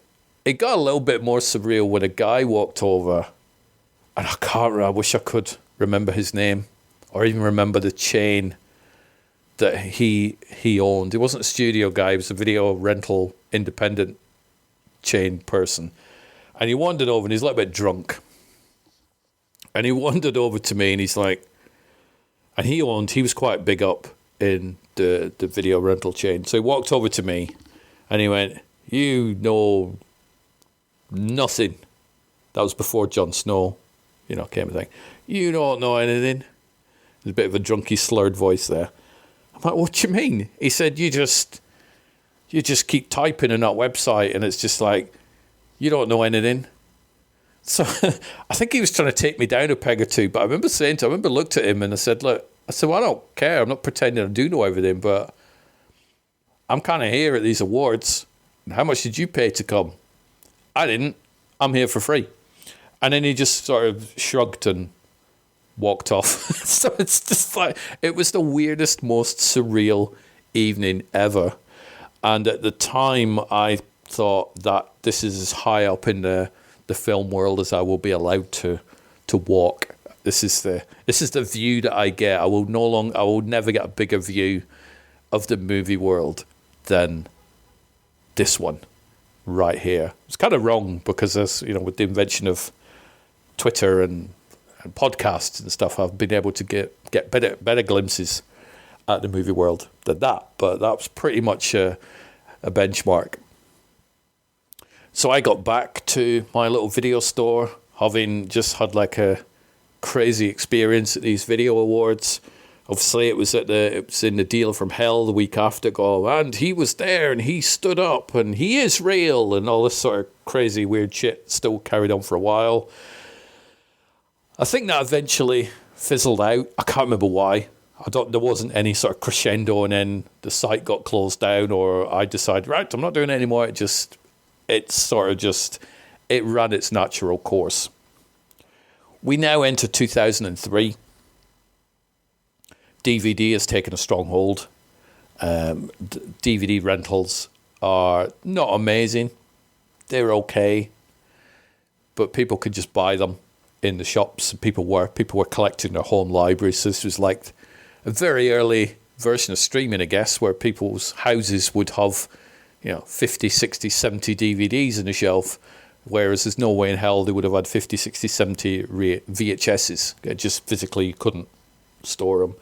The internet was getting faster. You could download movies. So therefore, why people weren't buying them, they weren't renting them. You could clearly see the decline of the video store. And I remember sort of in the very early months of 2003 thinking it's not going to sustain. I looked at the numbers that the shop was making. I looked at the trajectory, and I figured, you know what, this place has probably got maybe like a year or two maximum before it's dead. And video stores would start to close down and people wouldn't rent anymore. Why leave the house? You can just, you can watch stuff. Netflix was doing the send by post thing, so people could just sit in their armchairs. DVDs would drop through. They would drop it in the post box going to work. And piracy was huge. And people had software that could copy DVDs. So people were doing that with Netflix, where they would get a film, copy it, watch it later on, so on, end up with a big backlog. Didn't cost them a lot of money. So the rental market was definitely on its arse. And so I decided that I would rather close the video store down than have it die. I didn't want to get to a point where I'd put myself in debt and owe loads of money. And so on the 18th of May 2003, that would have been one of my birthdays. I say one of mine because I have one every year.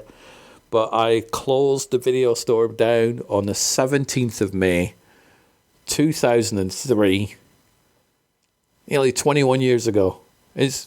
Nearly 21 years ago, I closed the video store. That's crazy, crazy times. And I am very glad. I do miss the video store. God, I miss it a lot. Some people have said, open another one. We don't live in a world now where you would make any money renting a video store. I mean, the bills alone were insane. I was paying business rates. I was paying council tax for the house I lived in. Rent for where I lived, and then rent for the business. So it's just like the expense was kind of crazy. So no, there will be no return to video stores. But it was a weird day. I didn't tell anybody customer-wise that I was closing the video store, because what you didn't want is people finding out you were going to close and then coming in and renting like 5-6 films that night, and then you just never bring them back. You imagine if your 1,000 customers or whatever all did that, your entire stock is gone. Or people will go, pay for it when I bring it back. Yeah, no, we're not going to be open when you bring it back. So sort of, I think I only lost maybe 3 films by people not returning them. We had a letterbox so you could drop them off. So that wasn't too bad.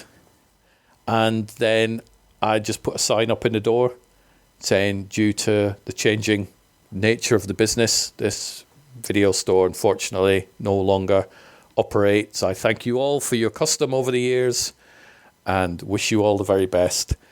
And then over the next week or two, I then started clearing out the video store, moved thousands of VHS tapes back to my house, and then made a little bit of money over the years selling them on eBay for a while, because people would still buy VHS tapes. I mean, I had some really old films that people would love, and that was, the video store chapter of my life came to a close. It began when I was a kid, wandering around video stores, and then resulted in me working in one, becoming a manager of one, owning one, and closing one down.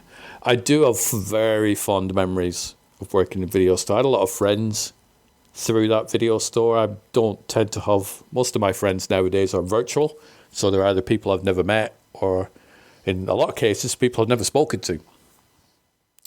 But I had a pretty good social gathering of friends in that video store. And so I do not only have fond memories of it, but I do miss it a lot. But I hope you've enjoyed this journey through my video store experience. It's been very choppy. It's not scripted. I've had a few notes kicking around, but for the most, this has just all come out of my memory.